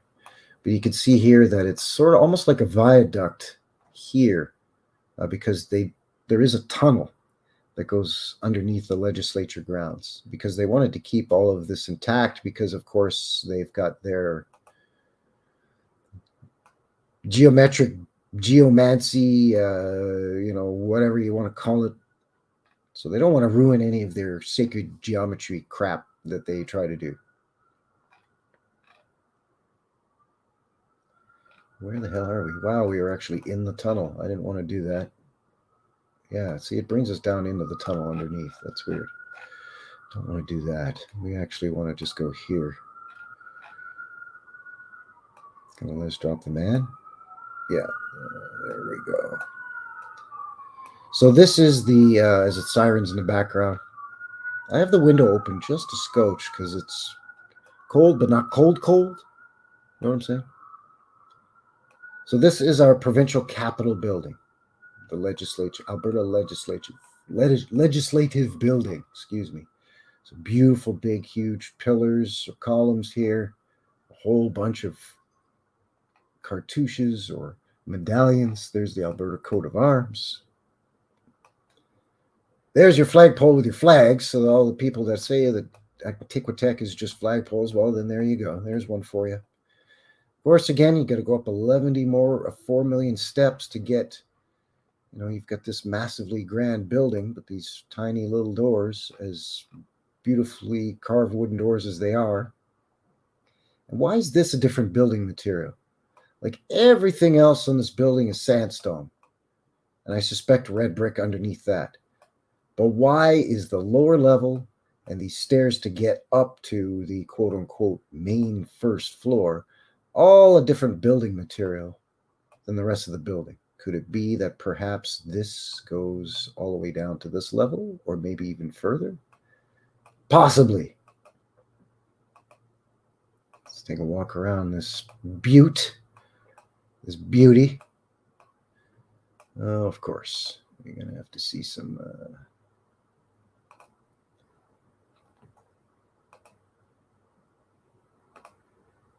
see some damn construction. There we go. So again, the usual, really low windows. In fact, there's a little bit of a sort of channel here. And they've probably got that with drains and everything to try to carry moisture and water away from the building. That's a door access actually going under the main entrance here. So there you go. And then a window here, all these low windows. Another door access under this main entrance that again, you got to go up 11.4 million stairs. So like, why have all this big, huge massiveness only to have these three stumpy little doors that you got to ascend to get into? And again, why is this a different material than the rest? Well, they make it look like it's the building's foundation, but it's not. That's a false foundation. I can pretty much guarantee you that. Can I prove it? Well, short of getting out there with a shovel and a sledgehammer and bashing the shit out of it, no, I can't prove it. But when it extends out away from the existing face of the building, and it is of a clearly a different building material, in this case, it's looking like concrete, or even made to look like concrete. The reason it's built away from this, it's not flush with the same, is because it was added on to try to make it look like these half-buried windows or really low windows were intentional, and that this is a basement, this is the foundation, and this is the main floor. But I think that these windows at one point were just as tall as these ones, going down maybe another 2 feet. Then you have your actual foundation or basement. Again, short of coming in here with a sledgehammer or a jackhammer and getting as far as I can before I get arrested, I can't prove it. See all kinds of fanciful stuff on this prairie city out right in smack dab in the middle of the province. You know, a 3-hour drive from the next major city, which is Calgary, where I am. How this ended up being the capital city when there's nobody up here, and how a building like this ended up being built up in Edmonton with little bobules on them, and tons of portholes and all kinds of fancy. You got to make it fancy for the farmers and the cattle ranchers and the cowboys and Indians, and eventually the oil workers and the gold prospectors. Got to make it super fancy for them now, because, you know, they might be out in the mud and the dirt, plowing the fields and rustling or herding cattle all day. But, you know, when they go into town, they want the good life. They want the fancy stuff, because that's their priority. Never mind scratching out a living in the cold Canadian prairie winters. No, that's fine. Perfectly suitable to take the time to build something as absolutely gorgeous as this in the bald-ass, windy, cold, unpopulated prairie of the late 1890s, early 1900s.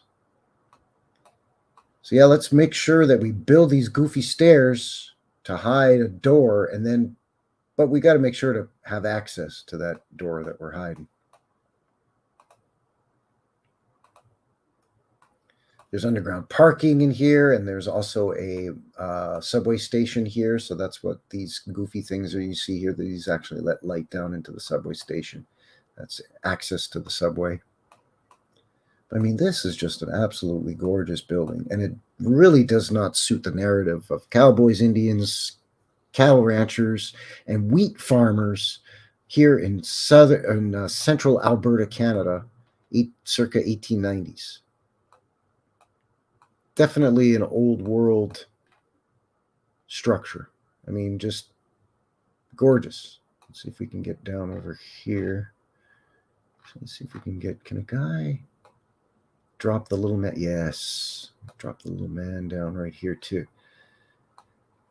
So another reason why, oh yeah, so there you go. You got to have some of this, right? You got to have all your symbolic stuff, whatever the hell this thing is. I think this at one time was a torch or a flame. It basically looks like an ether antenna that they yanked off the top of this thing, stuck it in here, and said, "Oh no, this is a torch to commemorate the 100th anniversary of the legislature. Yeah. But you can see the different terraced levels. There's the river right there in the background, and then there's this forested area, and this is what they call the park promenade.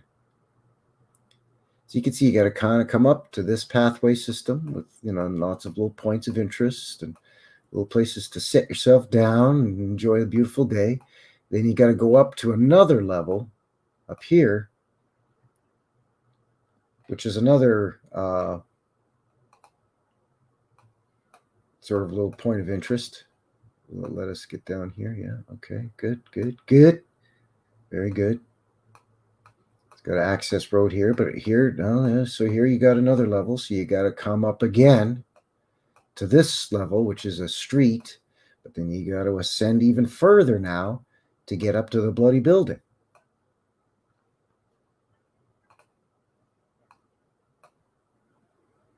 Probably won't let us here because of all this. What do you know? So that to the final level. So you see how this works. You got to go down to this level, then down to that level, then down to that level, then down to this level, and then eventually down to the river way yonder through the trees. So I'm always very suspicious of multi-tiered sort of terraced levels like that. Like it's always really suspect to me. I don't know what these mean, these sort of wreaths. It sort of has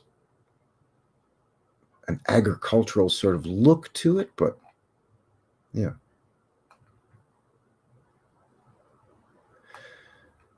And then, of course, again, you've got all these sort of viewing platforms. Can a guy drop a man down on here? No, but over here. Why can't you just walk out onto that thing, I wonder? Anyway.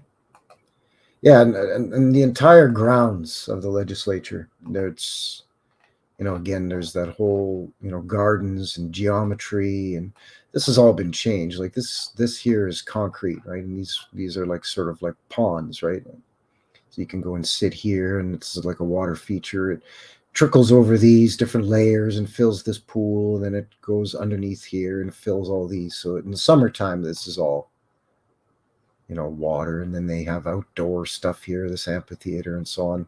And again, some of this is sort of aqueduct because this was all the original legislature grounds, basically from right here all the way to here, this whole promenade.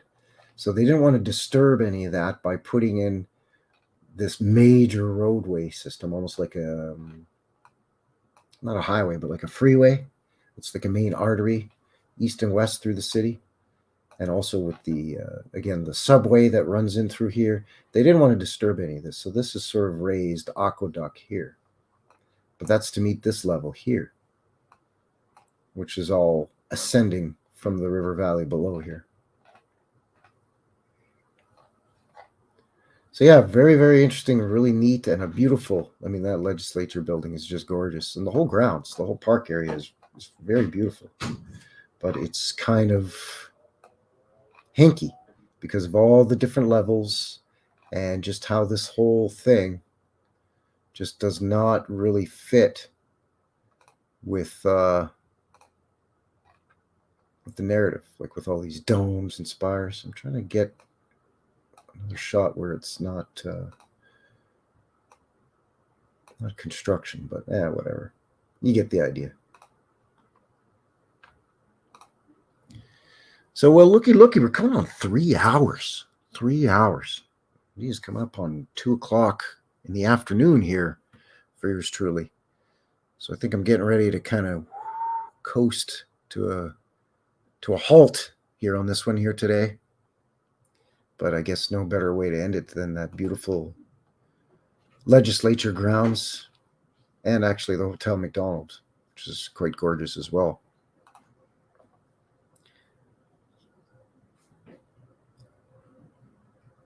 So let's see what else. A few more things coming up here in the next couple of months as we roll through the holiday season. And again, happy holidays to you. Merry Christmas and Happy New Year. And, Happy Hanukkah and joyous Kwanzaa, and well, however you observe the holidays, do it however you like it. I don't care, but don't let the stress of the holiday season get to you. It is busy, but it is what it is, you know. But yeah, happy holidays to you. Going through here the next couple of weeks into the new year. Got a couple of sort of winter or Christmas and New Year related uploads that are going to be coming up. And those are, as usual, every Wednesday and every Sunday. Got an upload of some sort. Got a couple of chill chats lined up here where I invite other content creators or people in the community to come and we just kind of sit and chew the fat, you know, just have a chill chat, you know, just talk about whatever, you know, stuff that we're researching, things that we're looking into, just kind of a get to know you sort of chat. So I have a couple of those coming up here soon. One with JJ Organics and Joe Cool. And I am going to be having another chill chat with Old World Exploration. This will be a second one that he and I have had now. That'll be up in the new year. What else is going on here? To celebrate the new year, I will be having for all of my, starting actually January 2nd, 2023, all my video uploads will have a new intro, kind of a little bit kind of fancy schmancy video intro for all my uploads. I've already kind of goofed around with the intro for these live streams. So the one that's up for these New West Reset live streams, the intro for this is already, I've kind of tweaked it, so it's pretty new. So yeah, got that to look forward to. And as mentioned earlier, still going to do the 80-20 rule here with the channel. You know, 80% of my content is boots on the ground. And the other 20% is going to be just assorted stuff like this, you know, live streams with Google Drops or checking out old photos, chill chats with other people in the community, maybe videos where we do a meetup with somebody and we kind of check out an old neighborhood. Anytime I'm on the road with somebody, because I don't drive, right? So anytime I'm on the road with somebody and we happen to be zipping through some small town in the middle of nowhere that's got some crazy mud flood buildings or whatever, I'm going to continue to shoot video footage of that as well. So yeah, lots going to be going on here in the future. I've been seeing quite a few new names and faces coming around here to visit. So thank you very much. Really appreciate all of you new people coming in and shooting in and joining me and subscribing and all of that good stuff. Really, really appreciate all the support. Thank you. Thank you very much. Of course, to everybody who's a moderator on the channel, Hippie Shake and JJ and Joe Cool and Stuffed Beagle and Streets of Tartaria and Old World Exploration, all of my mods. Thank you very much as well for helping to keep things civil in the chats and so on, as always. That's always really great. It's always a great help and always a good source of information too. Just recently, speaking of chill chat, had a great one with Ozbeast, and he's always forwarding me tons of great links and cool information and stuff to look into. As well as just a lot of you share lots of great links. So keep that up. Really appreciate that as well. Always going to continue to look into all of the cool little side quests, if you will, that all of you good people are sending my way. So yeah, that's great. If you want to get a hold of me, my email is always in the about section of my YouTube channel's main page, my home page.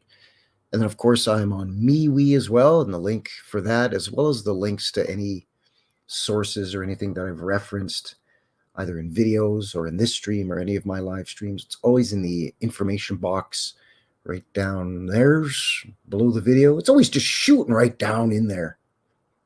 So today's sources, for example, you know, it'll be down there.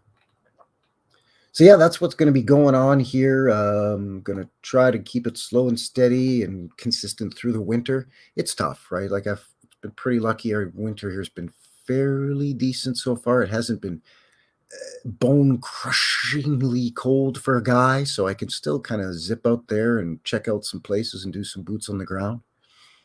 It's a little tougher to do, obviously, in the winter because it's colder, and it just gets dark so much earlier, right? I can't be out till 10 at night 11 at night, even in the summer, and still have half decent light to shoot footage, right? But still, whenever I get a chance, we'll be heading out boots on the ground through the winter as we get into spring and summer.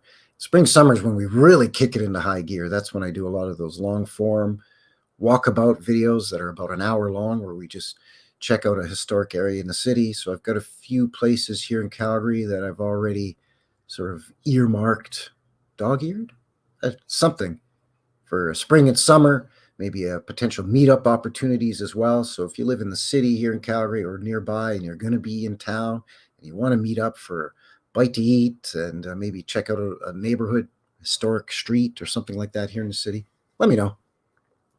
Always great to meet people in our community, whether it's through a chill chat online or whether it's through a meetup in real life, as it were. And we can go and do some boots on the ground together and pick each other's brains as to what in the hell's going on around here, right? Yeah. So that's what's happening here. So once again, thank you very much for shooting in and joining me here for this one. New West Reset Live, episode 12. Thank you very much. Let me know what you think. If you're tuning in after the fact, let me know what you think down below there. Of course, do all the other YouTube stuff. As always, take care out there. And I think that is going to seal the deal here for today. So until the next one, take care of yourselves out there and have a good one. All right? Cheers.